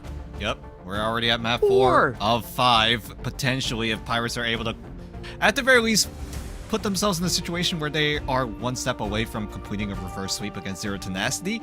But Pirates, I gotta give some credit to them. They actually woken up in map number 3 on Midtown. They looked way more in sync with each other. That was what we were missing back in maps 1 and 2. It was just like they were ulting one at a time. Yeah, they were ult dumping. Yeah, sure, they were winning a few of those fights, but that wombo combo potential just wasn't there. But Pirates finally utilizing the Psylocke Venom wombo combo at the very least. That's already a good step. If that's their only win con, it's better than no win con, you know? Hey, look, even at the start of the match, we saw a lot of modifications when it came to the ban drafts. The Sogo Doctor Strange ban helped in spades. We did see a strong Magneto. Doesn't matter, though. Oh, my. Oh, my, Dan. We're going to Museum of Contemplation. The map pool is reset. Z10 gets to choose where they want to go to next. To me, this felt like a no-brainer. This was consistently the most lost map for Pirates in the entirety of playoffs. I mean, back in the group stage, Pirates did play on the Museum of Contemplation up against Zero Tenacity, but Pirates were able to win that one back in their group stage. But now coming in here, you talked about it, right? In playoffs, Pirates weren't looking so hot on that on this map in particular. We'll see how Z10 decide to play it around this time around. The last time Zero Tenacity played against Pirates in the museum, Gambit was let through. So there was a bit of that coin flip, how do I say it? Coin flip scenario happening where if one team is able to get the Gambit ultimate faster than the other, then they would just steamroll the entire fight, and then vice versa. But with Gambit being the go-to de facto first ban throughout the entirety of playoffs, means that, does that mean that Pirates are gonna play a little bit differently? Because I'd assume so, because right now Pirates, they're gonna have to figure out how to play the museum without that Gambit pick. I would assume they would play differently in map 2, and they didn't. They almost did in map 3, and that made me very scared, Dan. But, you know, they did clean up their act towards the end. I feel like the big pain point, and I hate to highlight it, man, but Vital on that Elsa, dude, I just do not think it's pulling into work. Even with a win like that, I think Phoenix would provide so much extra value, especially on Contemplation. I would low-key be surprised if Pirates keep committing their first save onto the Elsa Bloodstone. I feel like the Mantis would be a little bit better if the opportunity presents itself. If you want to go for that first save, if you're able to secure that before Zero Tenacity are able to secure that Mantis one-sided, means that Pirates, either you go for the Mantis save if you want to, but maybe not the Elsa. I'd argue Daredevil would be one of the better options if you really want to secure a duelist on the first save. I'd be down for the Daredevil. I'd be down for virtually anything but the Elsa at this point, which is, again, a sentence I never thought I'd say. We're heading straight into game number 4, though, Museum of Contemplation. Right now, Pirates need this next matchup to win against ZT for an even set, for them to have a chance to face revenge again against Reject in the Grand Finals. Oh boy. Zero Tenacity are one step closer, but Pirates are still alive and kicking and screaming. Now we head into the band draft. This is the moment of truth. What does Pirates say? Okay. Oh, come on. Man. All right. I don't know about this one. I mean, Elsa's pretty good on Museum of Contemplation, specifically on the defensive side. I think it's so good to use Glartrox just to remove anyone on that direct funnel, but, like, it's been 3 maps, man. It's been 3 maps, and Vital has not cooked on the Elsa relatively at all. There are a few moments where Vital showed signs of life, but for the most part, it's been so quiet, and Zero Tenacity and Pirates, it's looking very similar from map 3, but Pirates, alright, final ban invested onto the Doctor Strange again to shut down Soko and that final fight potential. So, Zero Tenacity, how do you approach this? Because right now, the ban draft has been nearly the same, if not the exact same, from map number 3. I imagine Strange ban here. You don't want to give such a large advantage to Pirates. I mean, if the opportunity presents itself, you should go for it. But if there's a bigger threat right at their disposal, then I mean, Zero Tenacity think that the Invisible Woman is way too big of a threat. I don't blame them. Yeah, they know that this Doctor Strange will go through. She is a very, very strong strategist in its own right. But man, Pirates take away the Doctor Strange. We'll see if that proves to be valuable again, because my God, it was back in Midtown. Absolutely. No portals towards the end. A mad dash forwards. Had we seen Soko on Strange, that could have been a very different ending for that final fight. So we head into this 4th map. It looks like Pirates do choose to attack first. That has been the common choice if you do choose the Museum of Contemplation. Very few times teams have decided to go for the defensive side. Let's take a look at what Zero Tenacity are cooking up here. Baser on the White Fox. Jerry and Marvel teaming up with that Vibrant Vitality team up. Marvel able to provide that extra sustain with the wall to provide that healing. Jerry is there as well to provide that anchor and that one-sided damage boost that they have been using quite well, honestly, in the likes of Pirates' aggressive approach, just putting up those walls, putting up the damage boost, putting up that extra healing potential. Even Baser on the White Fox to provide that extra peel to help out Zero Tenacity if they do get jumped on But Pirates, they're going to have to facilitate this perfectly. It's going to be up to Fun to, at the very least, bait out these key cooldowns on Zero Tenacity. Absolutely. Return should be the highlight of the show when it comes to Pirates. Great at off-angling, finding impact early on. Needs to rack up Dance of the Butterfly. Not a lot of places to go for this opening choke, but Return can make it work, playing on the front line alongside Fun. These two have worked in tandem so much throughout this entire set and throughout this entire season. Right now, working out in spades, 21%, racking up that ult. Kadia will be the first to get that banhammer down. Everybody else just playing for the ult charge. But Kaidia is going to be there to provide that extra pressure potentially. Pirates need space, and space as soon as possible, really. Kaidia would be that first step to try to pressure the backline and force Zero Tenacity to at the very least peel and make sure that none of those strategists get eliminated, right? Pirates are going to take control of those side areas. Vital up on the left in the high ground to make sure that Zero Tenacity, if they want to go for cheeky off angles, they're not going to be able to do so. Aztec goes in with the chef. It could be huge here. It catches up 3. There goes the boundary wielder. That's going to be 3 vital players gone. Aztec, a worthy sacrifice. Wendy, Jerry, and Soko all gone. That's the majority. That's your entire defense gone. Does that guarantee P1? No strange. No strange, no portals. That should be a straight shot to P1.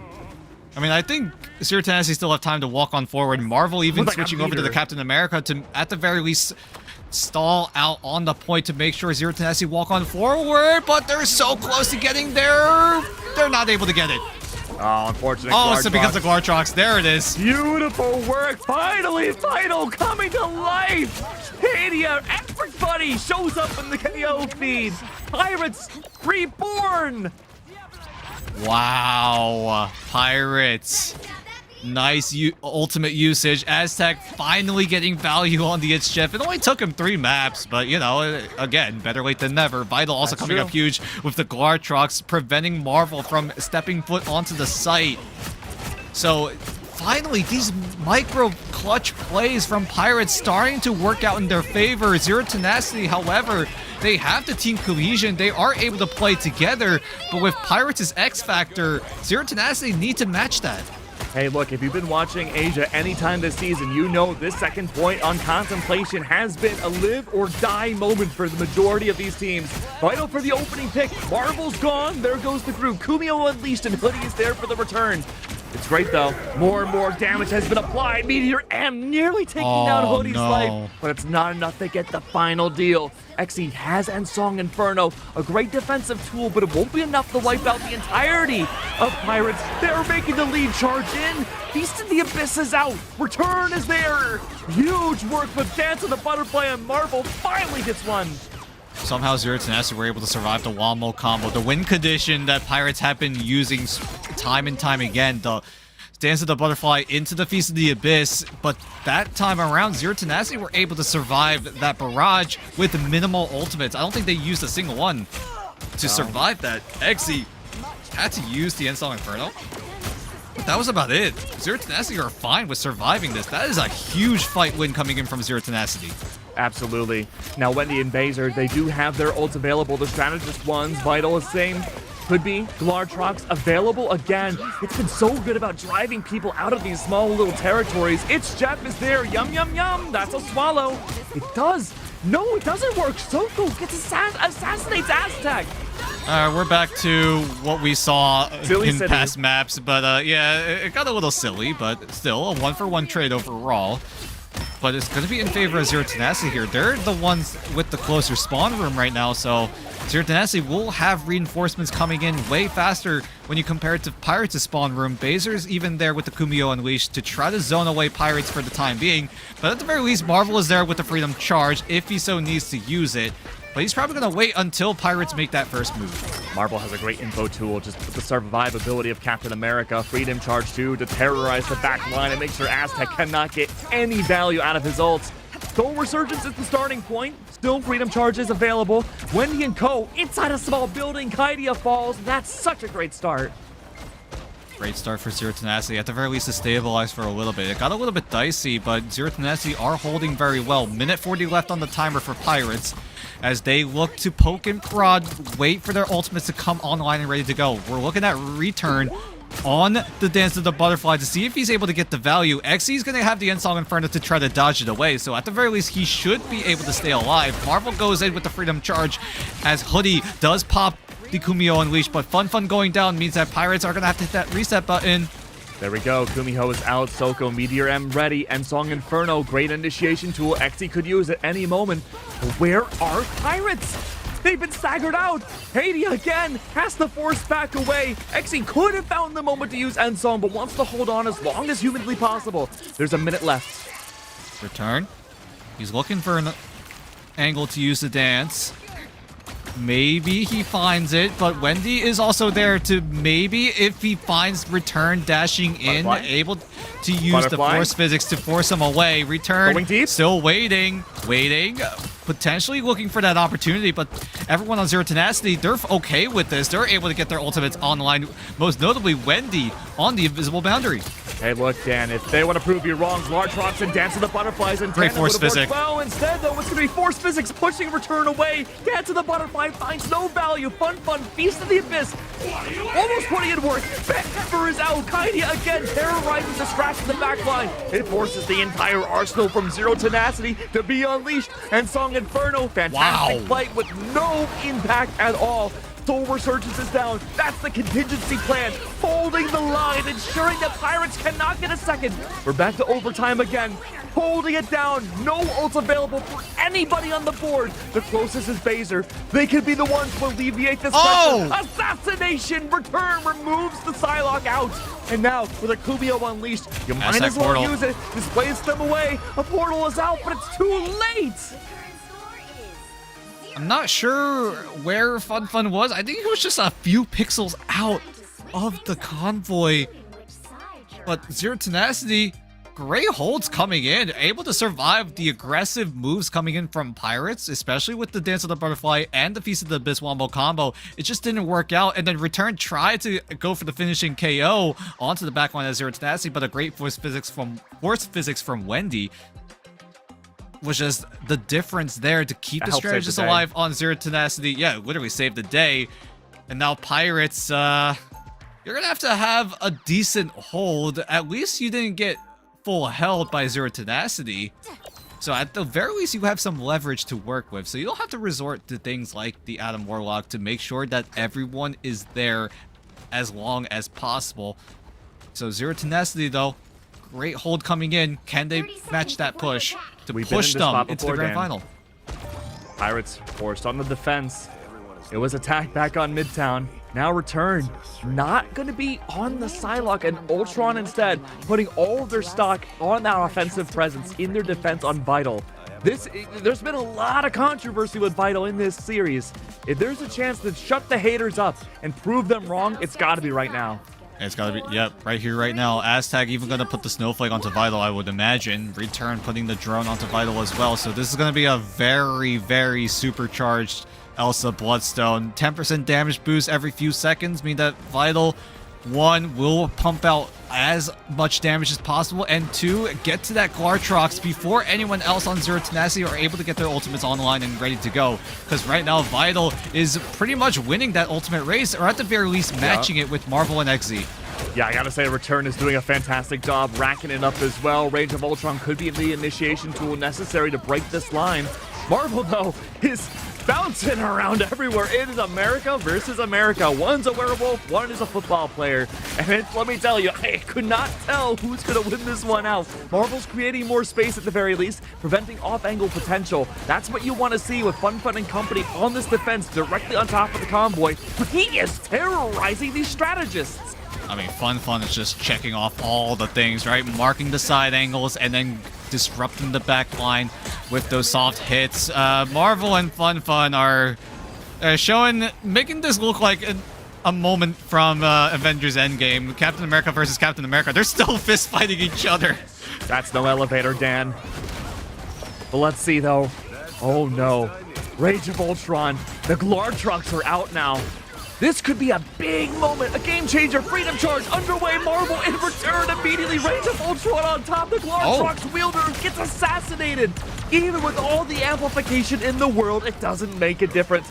Saved at the very last moment, frozen in time. Believe me, Cap knows a thing or two about that. Oh, Resurgence is out now. Damage amplification should be everywhere, and the heals are most certainly abound. It's gonna be Fate of Both Worlds in return. Once again, Marvel torturing this back line doesn't make a difference. End Song Inferno also found a little bit of value, but even then, Aztec gets one. Return in return. That's gonna be XT Falls. Invisible Boundary, all these ults so early on. No one's holding on for the nuclear arsenal. It's one by one. Banhammer again. Everybody's going for everything at once. Did you know that there was a Banhammer or a Kumio Unleashed? I sure didn't. But through it all, it was everything unleashed at once. And with a minute 40 left, Dan, there's still a lot of room for ZT to get this convoy. And now we reset back to the neutral. Pirates are able to get the hold down. Minute and a half left for Zero Tenacity. Means that they're going to have to navigate towards those ultimates at the very least in order to look for a second attempt at capturing the first checkpoint. Because if they don't, we're going to be tied to a piece, and Pirates will be one more map win away from a reverse sweep as Baser and Xe look to shut down that momentum. It's a flurry of colors, my friend, and Kaidia again forced to run away. Is that a strategist? No, it's Vito, all alone, still ever squishy, and Jerry eliminates them. Mantis v. Elsa, a fitting description of this series. 3 meters left, 56 seconds to go, and still that convoy being held. A portal! Jerry, you are not a duelist! Does it again! This Mantis has been incredible! And could there be a Kumio soon? Might not matter, because we see the strangling imprisonment on top of an invisible boundary that needs to come out right now. No, it's not necessary, Dan. Even with the portal, all the Pirates have sunken ship. Keep up the momentum. I mean, either you wait for your ultimates to come out, or you just win them out in the neutral, and that's exactly what Zero Tenacity did. They beat down the Pirates. They take away 2 without using a single ultimate, and with that momentum, Zero Tenacity just don't look back. They keep on moving forward. Pirates try to stabilize with some ultimates, most notably the Rage of Ultron. It just wasn't enough. Zero Tenacity, off of those picks, just keep the train moving, and now we get closer and closer. Zero Tenacity have a chance to shut down Pirates right here, right now. And look at that distance, 2.5 minutes on the clock still, and there's plenty of ults for ZT to control the entirety of Pirates and how they can dictate the rest of this match, potentially this series. Potentially. Batmobile's rounding the corner. Zero Tenacity have a lot of ultimates at their disposal. Kaidia, thankfully, has the Deadpool ultimates. Aztec could go for the Jeff E, but that's really a more safe option, it feels like, because Aztec hasn't really found much value with that shark. He's just going to use it to reposition. It finds nothing! Meteor M in return! Salt in the wound, Vital falls, and Aztec's confidence unfortunately may be waned. That's going to be an assassination. No, Soko only takes half of that HP off of Aztec down. Kumio has been unleashed. It's a Fox battle! And only one comes out the winner. That's going to go to Baser. That convoy does not have long to go. It is everything under the sun to be brought out. Strategist ults, End Song Inferno, Beast of the Abyss. What you can do, what buttons you can click needs to be brought out. Return? Kaidia, return! Jerry X here gone. Pirates have held the line another time around. Oh my. They had to rise up now, and Pirates do just that. Return coming up huge, clicking down 3, and now the ultimate economy swings into Pirates' favor. There is a world where Pirates get the hold down, and we go to map number 5. Vital needs to come up insane with this Glartrox, or else Zero Tenacity could just win it outright. This Apex Predator is everything. 45 seconds left now. Return. Trying to stack up End Song Inferno as soon as humanly possible. A game of pokes. Get the flashes set up and ready. Aztec is on the way with its Jeff, and that could be great for the convoy at the very end of OT. 30 seconds left. Might not seem like a lot of time. You're right. You're not. What can they do? Instead, Banhammer's out instead. Soko far away. No one's challenging this Phoenix whatsoever. Glartrox is out. And now suddenly it's a flurry of ultimates once again. Kaidia through the Banhammer. Remove They're doing it. Oh my god, they did it. Line is gone. Oh my. Is there even time? No portal? No portal. Strange is banned. Everyone on Zero Tenacity have to make a mad dash onto the point. There's no time. 3 seconds left. It's going to go down to 0. Jerry's going to try to touch, but he's going to get taken out. We're going to map number 5. I just cannot believe it, Dan. We are going the full distance, and it's lower bracket finals. We still have grand finals after this, and that is looking like it'll go the distance too. Wonderful work. A beautiful Glartrox to come out from Vital. He is proving the haters wrong, man. These last 2 maps have been so good for him. I mean, the rest of Pirates, the first 2 maps just felt like a warm-up game for Pirates, right? They finally woke up. They realized, hey, we're not playing so well. We're gonna need to lock the heck in for Midtown at the very least. Maybe try to squeak out at least 1 map win. And now they get 2. They just need 1 more, and they complete the reverse sweep. Zero Tenacity. You're gonna have to start sweating a little bit because you're getting flashbacks to group stage where Pirates just ran right through you guys. So Zero Tenacity need to figure out something in terms of this ban draft as well. Do you want to commit a save onto the Doctor Strange before Pirates make the move onto it? I would imagine that would be the case, but I feel like if Pirates don't get a chance to ban out the Doctor Strange, they could just ban out the Invisible Woman that has been very, very strong in the current meta as well. I don't know which one you'd rather go for, Dan. Even the Mantis is strong too, and there's a chance you could sacrifice that for the early protect. A lot of decisions need to be made, man, but if you're a fan of Pirates, I gotta say, you are feeling pretty good with the redemption that they just had. They lost Museum of Contemplation against Triple AD, a factor for them to go into the lower bracket. They lost it against Reject, also the reason why they went to the lower bracket. They won it against Zero Tenacity. Now we go all the way. The final game to see who can face up against Reject in the grand finals is just moments away, man. I mean, I'm so excited. Both of these teams showing that this collision course of a banger of a matchup has ring true. I wanted this to go the absolute distance, and we got just that.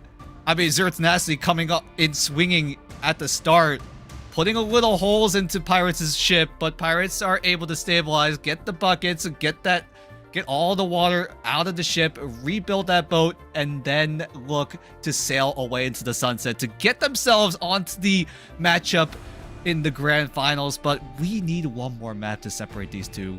And what better way than to do it with a short break as we come back and see how these teams turn out after map 5.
The moon haunts you!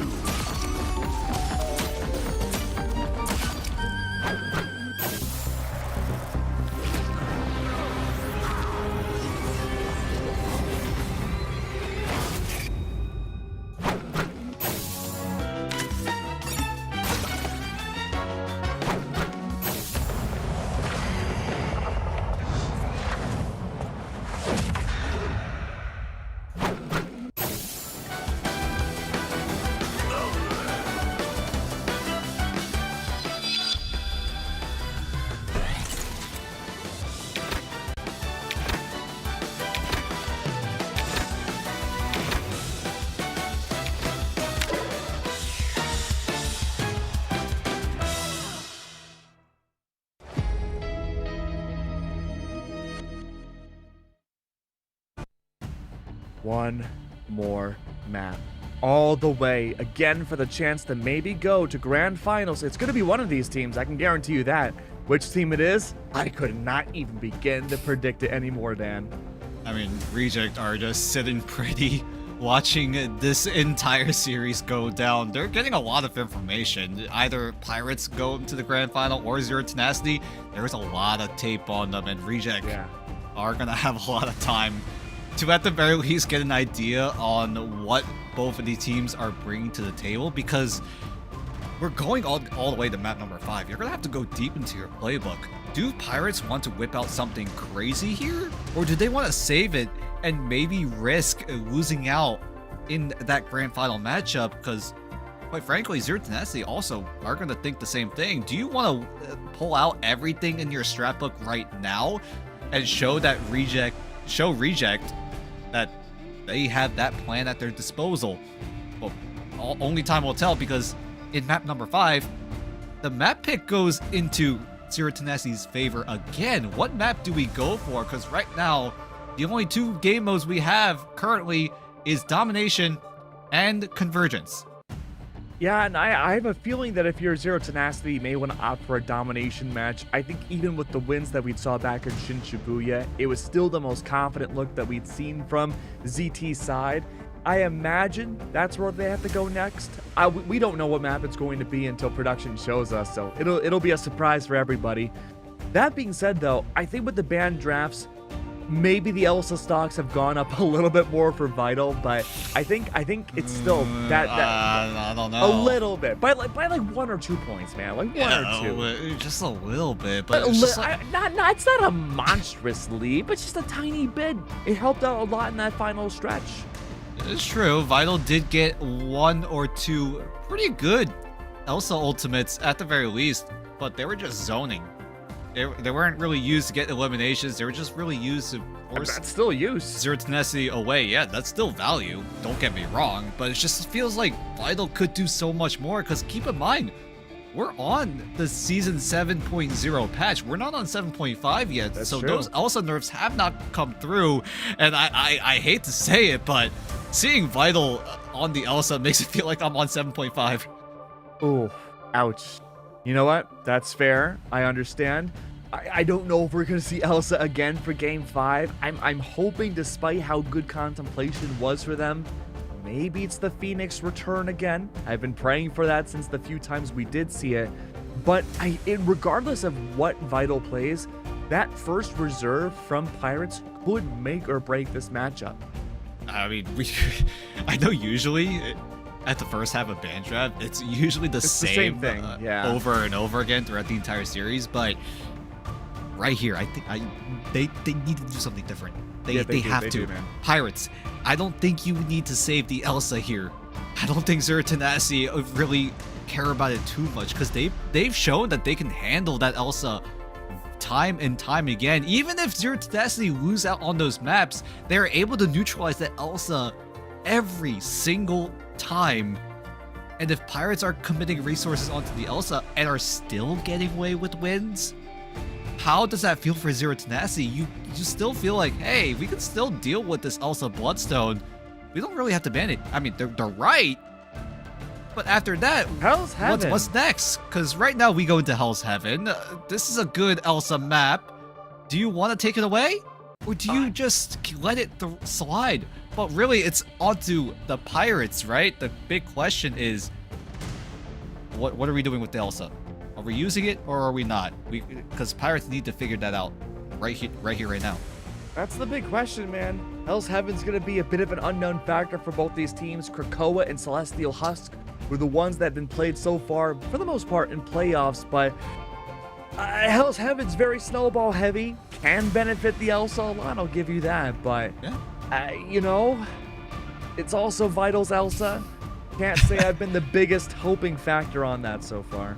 And at the very least for this series, he hasn't looked too well. He does have a lot of other duelists that he can play. We've seen him pop off on the Star Wars. We've seen him do really well on the Namor at times as well, if he so needs to use that hero. But right now, that Elsa prioritization from Pirates didn't really work out in the first 2 maps. And then the next two maps, it just felt like it really wasn't Vital popping off. It was really Return. We haven't been talking about him a whole lot, but he has been quietly frying Zero Tenacity on the Psylocke, on the Phoenix. We've seen him clutch that final fight on the Museum of Contemplation with a clutch triple. And yeah, someone needs to stop Return because he's not the one being focused down. Yeah, and look, Return, his duality with Fun Fun was instrumental. The fact that you would see Fun Fun use Feast of the Abyss, Dance of the Butterflies right thereafter would just stun and destroy entire teams, including Zero Tenacity. I can imagine that's going to go through again. You're not going to want to ban out the Psylocke. Maybe in a very small, minute percentage of Venom ban could come out. I don't think Fun Fun's had the impact, as good as he has been, to be the one to focus on. I mean, Fun Fun, also, we don't really shine a lot of light on him, but he has done a pretty good job in terms of disrupting the backline. Yeah, he doesn't get a lot of eliminations, but he's still there to provide that line of sight manipulation, go for those soft hits, try to draw out the cooldowns from Zero Tenacity so that when Pirates do go for that next engagement, that next dive move, Zero Tenacity have no way to shut it down. So now we go into Hell's Heaven. What do Pirates decide to do? Do we want to see more dive from Pirates, or do we want to see more brawl? Because right now, Pirates, I want dive. at times the dive has worked, sometimes it hasn't worked out. But Pirates do have brawl options at their disposal. But with the Gambit being first banned every single time, Pirates just have no chance to put Kaidia on the Rogue as well and just resort to that brawl style that they sometimes would love to go for. But with the Gambit being that ever so pressed first ban, that's not going to be the case. Yeah, we'll have to wait and see if that ban comes on out. We are going to our final matchup of the lower bracket finals. Zero Tenacity versus Pirates. One goes home and one stays to fight against the raid boss of Reject in the grand finals. $20,000 for them on the line for the winning team. Guaranteed money already for both these teams, but everyone wants a little bit more. Well, we're all gonna have to set our sights on what Pirates decide to save first, because this is where the moment of truth is. Do Pirates stick to the plan, or do they go somewhere else? This is where it matters. Here we go. What's the save? Come on, Pirates. This is the moment what you we've got been for waiting us? for. Is it Elsa? Oh, it's Elsa. Oh, okay. I mean, Vital has found All right. impact on Elsa in the last 2 or so maps, but We're like climbing ever so Yeah, slightly, like minutely. It's like rock climbing, right? We completed the V1, One now we rock got at the a time. V2. Yeah, exactly. But now it looks like the band draft, for the most part, is going to be the same for the first half at the very least. Zero Tenacity will get that one-sided Mantis once again. Pirates, on the other hand, will secure Elsa one-sided. And from what we've been seeing, Zero Tenacity have been completely okay with it for the most part. yeah, nothing too crazy thus far. Loki bans out from Pirates' side. Daredevil once again. Zero Tenacity ensures that Pirates will not be able to use it. Invisible Woman save will be good, but this does enable Pirates for a chance to go for another Doctor Strange ban. There you go.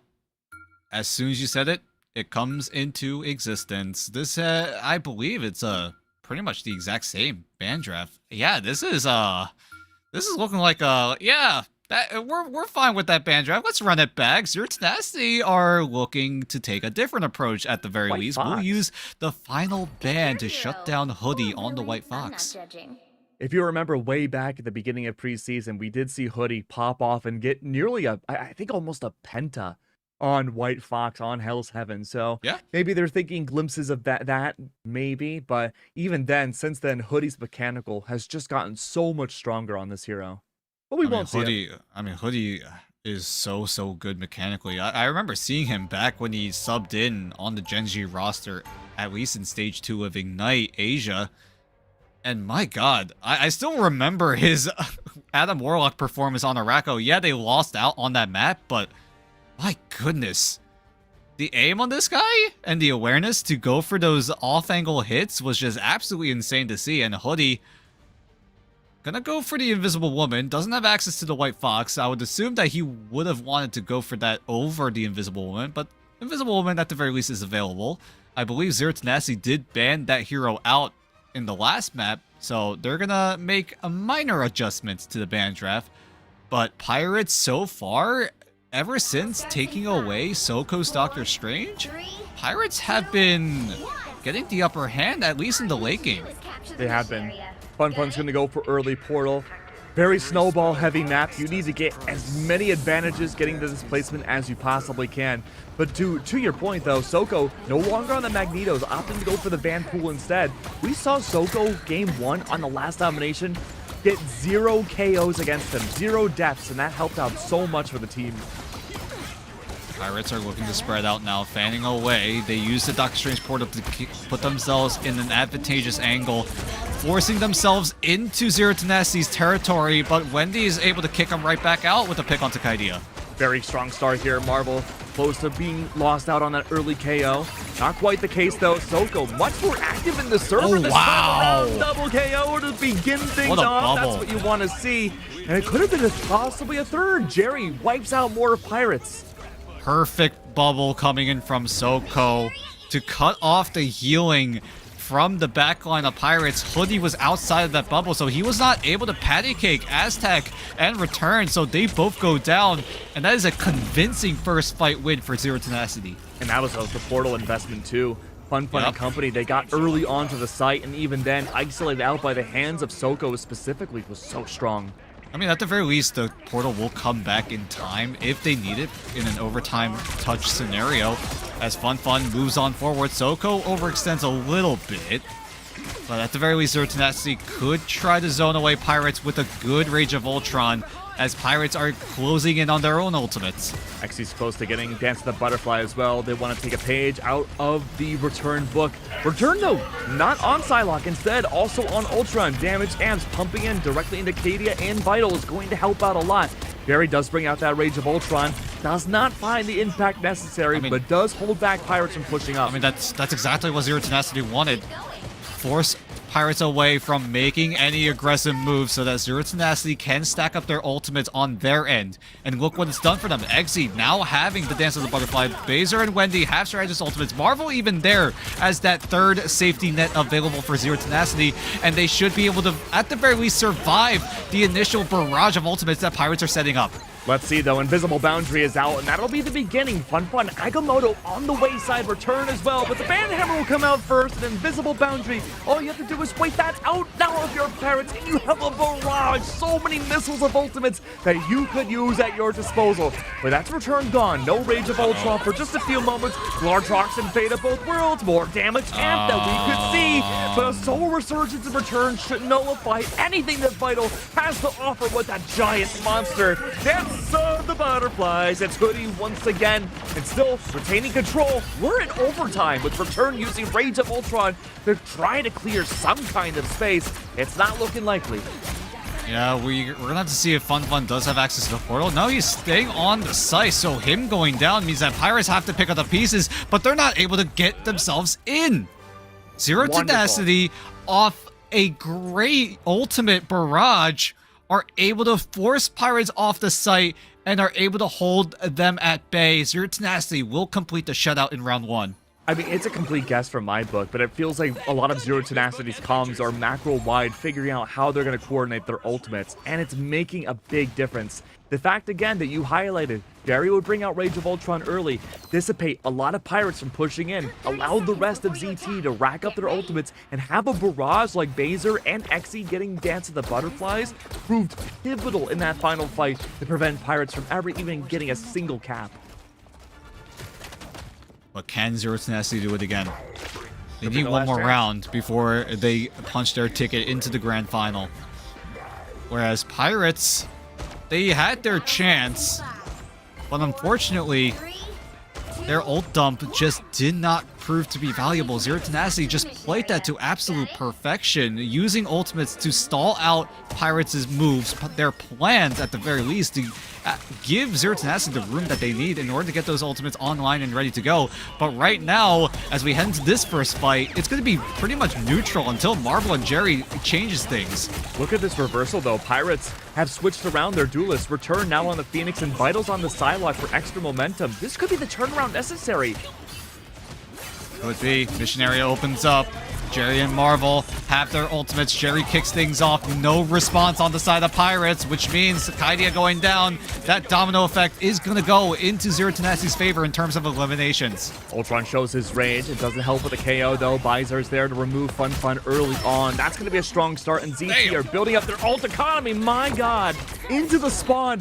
Pirates, this is not the way you want to go out. There has to be a moment to fight back. XE falls to the hands of the Invisible Woman. This is a good start to reel it back. DT opting only to peel just a tiny bit. They are still claiming so much extra space, but as long as Pirates can hold forwards and use this body advantage to their momentum, they have a chance to recap. Soko? Banhammer? Soko is in the middle of the fray. Are they trying to ban out Dance of the Butterflies early? Maybe. Aztec does get one. That's its Jeff. Get to the lava? No, not in time. Instead, feed them to the piranhas. That's Soko gone. Freedom charge in return. And Pirates have built up their arsenal again. Yeah, Pirates have ultimates to work with. Fun going in. Dance the Butterfly into the Feast of the Abyss. Wombo combo reigns true yet again. Phaser going down is already bad news because he was so close to that Soul Resurgence. So Zero Tenacity don't have another safety net to rely on in this initial fight. Vital going down, getting traded out by Jerry, means that Zero Tenacity still think this fight is winnable. All those ults, and not even for a person on the point. A huge repush from Zero Tenacity, forcing all the Pirates off. Invisible boundary, just barely touching the point itself. And through it all, a massive peel from Pirates, 70%. Portal is available for this team. Oh, this might be over already. Pirates don't have anything to work with. No ultimates means that they're going to have to find something in the neutral area. Zero Tenacity, look at their ultimates. Phaser and Jerry could easily shut this down. We're going to Final Fight Terry with Pirates having nothing. 85, the ship is sinking, holes all over. I can see the mass flowing into the water. Marvel, this has to be the last chance for Pirates to bring it back. XE takes down one. The two of the strategists are gone. Vital respawns back as a change. Portal's out. It's over. 98%. There's no time. Pirates have been eliminated. Wow, Zero Tenacity with odds against them are able to come out on top finally. And what better way to do it? That was a 200-0. Pirates didn't get a single point at all in that map. And Zero Tenacity are able to overcome the Strange ban and have everyone just online ready to go. Insane ultimate management. That's really where it came down to. The economy side of Zero Tenacity was just absolutely perfect. Pirates had no response for the most part, and now Zero Tenacity are one step closer to greatness. They just need one more best of 7 to go through in the likes of Reject, and that's where it comes down to. It's going to be Zero Tenacity up against Reject. Who would have thought? Who would have thought? Pirates coming in so hot in preseason don't even make it to the grand final.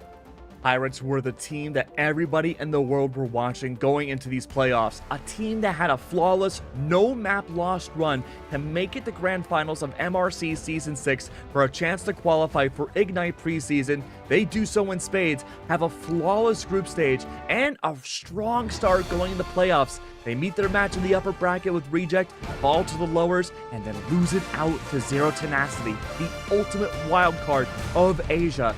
I just cannot believe what story we're seeing, dude.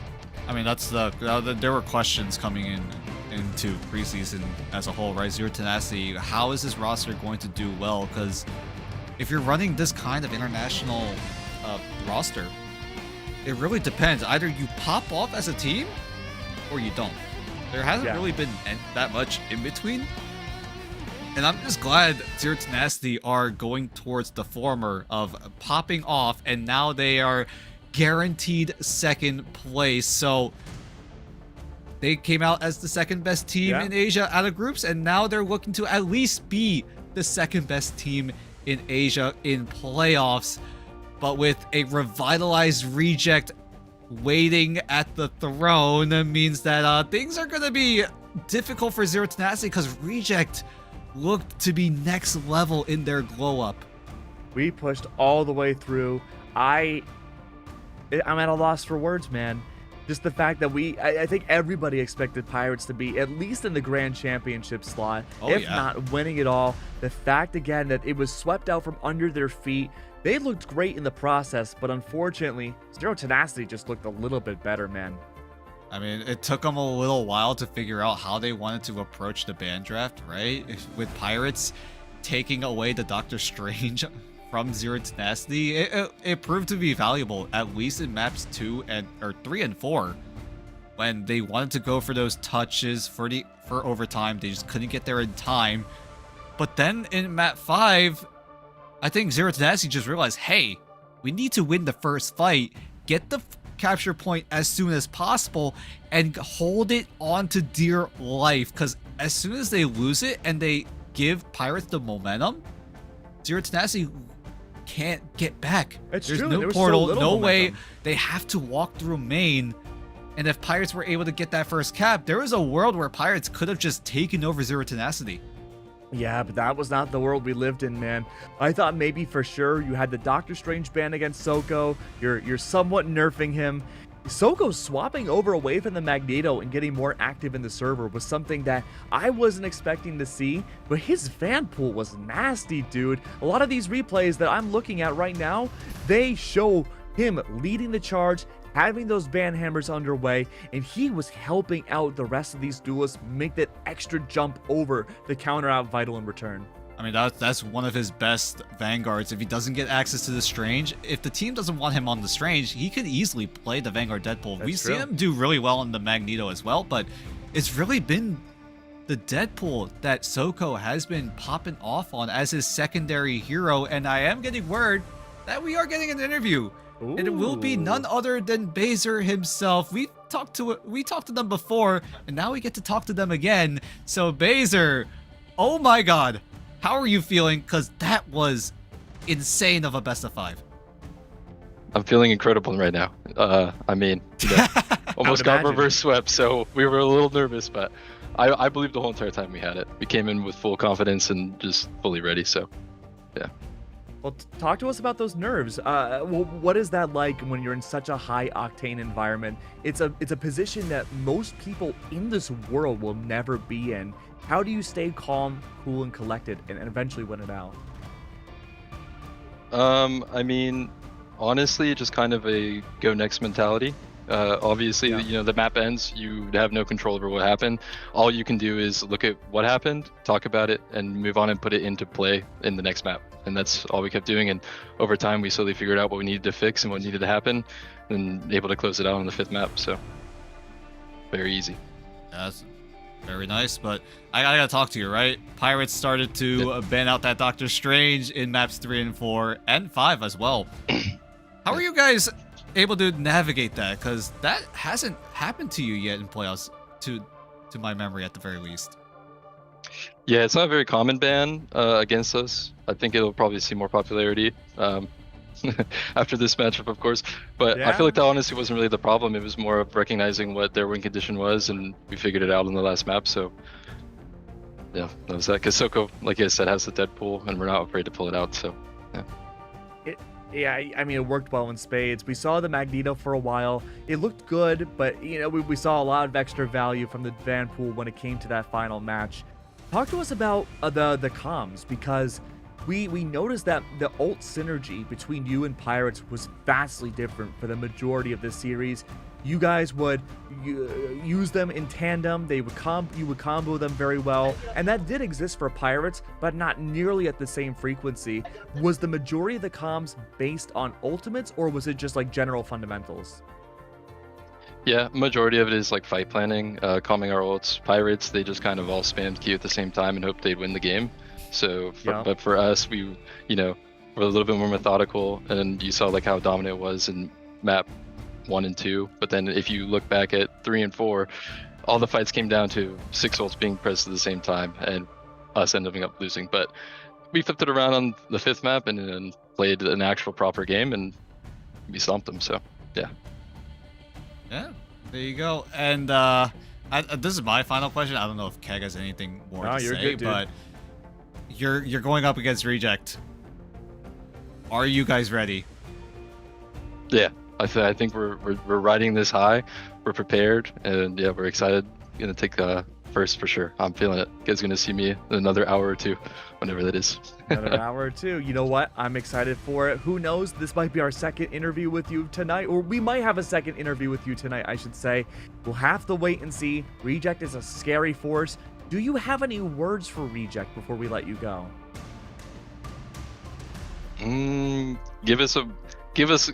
Let us go all the way. That's all I want. Just Okay. I want 7 maps. I want 7 maps. Yeah. I'm with it. Baser, thank you so much. It's a wonderful, as usual, to be here with you. Great to listen to your insights once again. And take a rest before you go and fight Reject. But we'll see you there. All right, thank you guys. Thank you, Baser.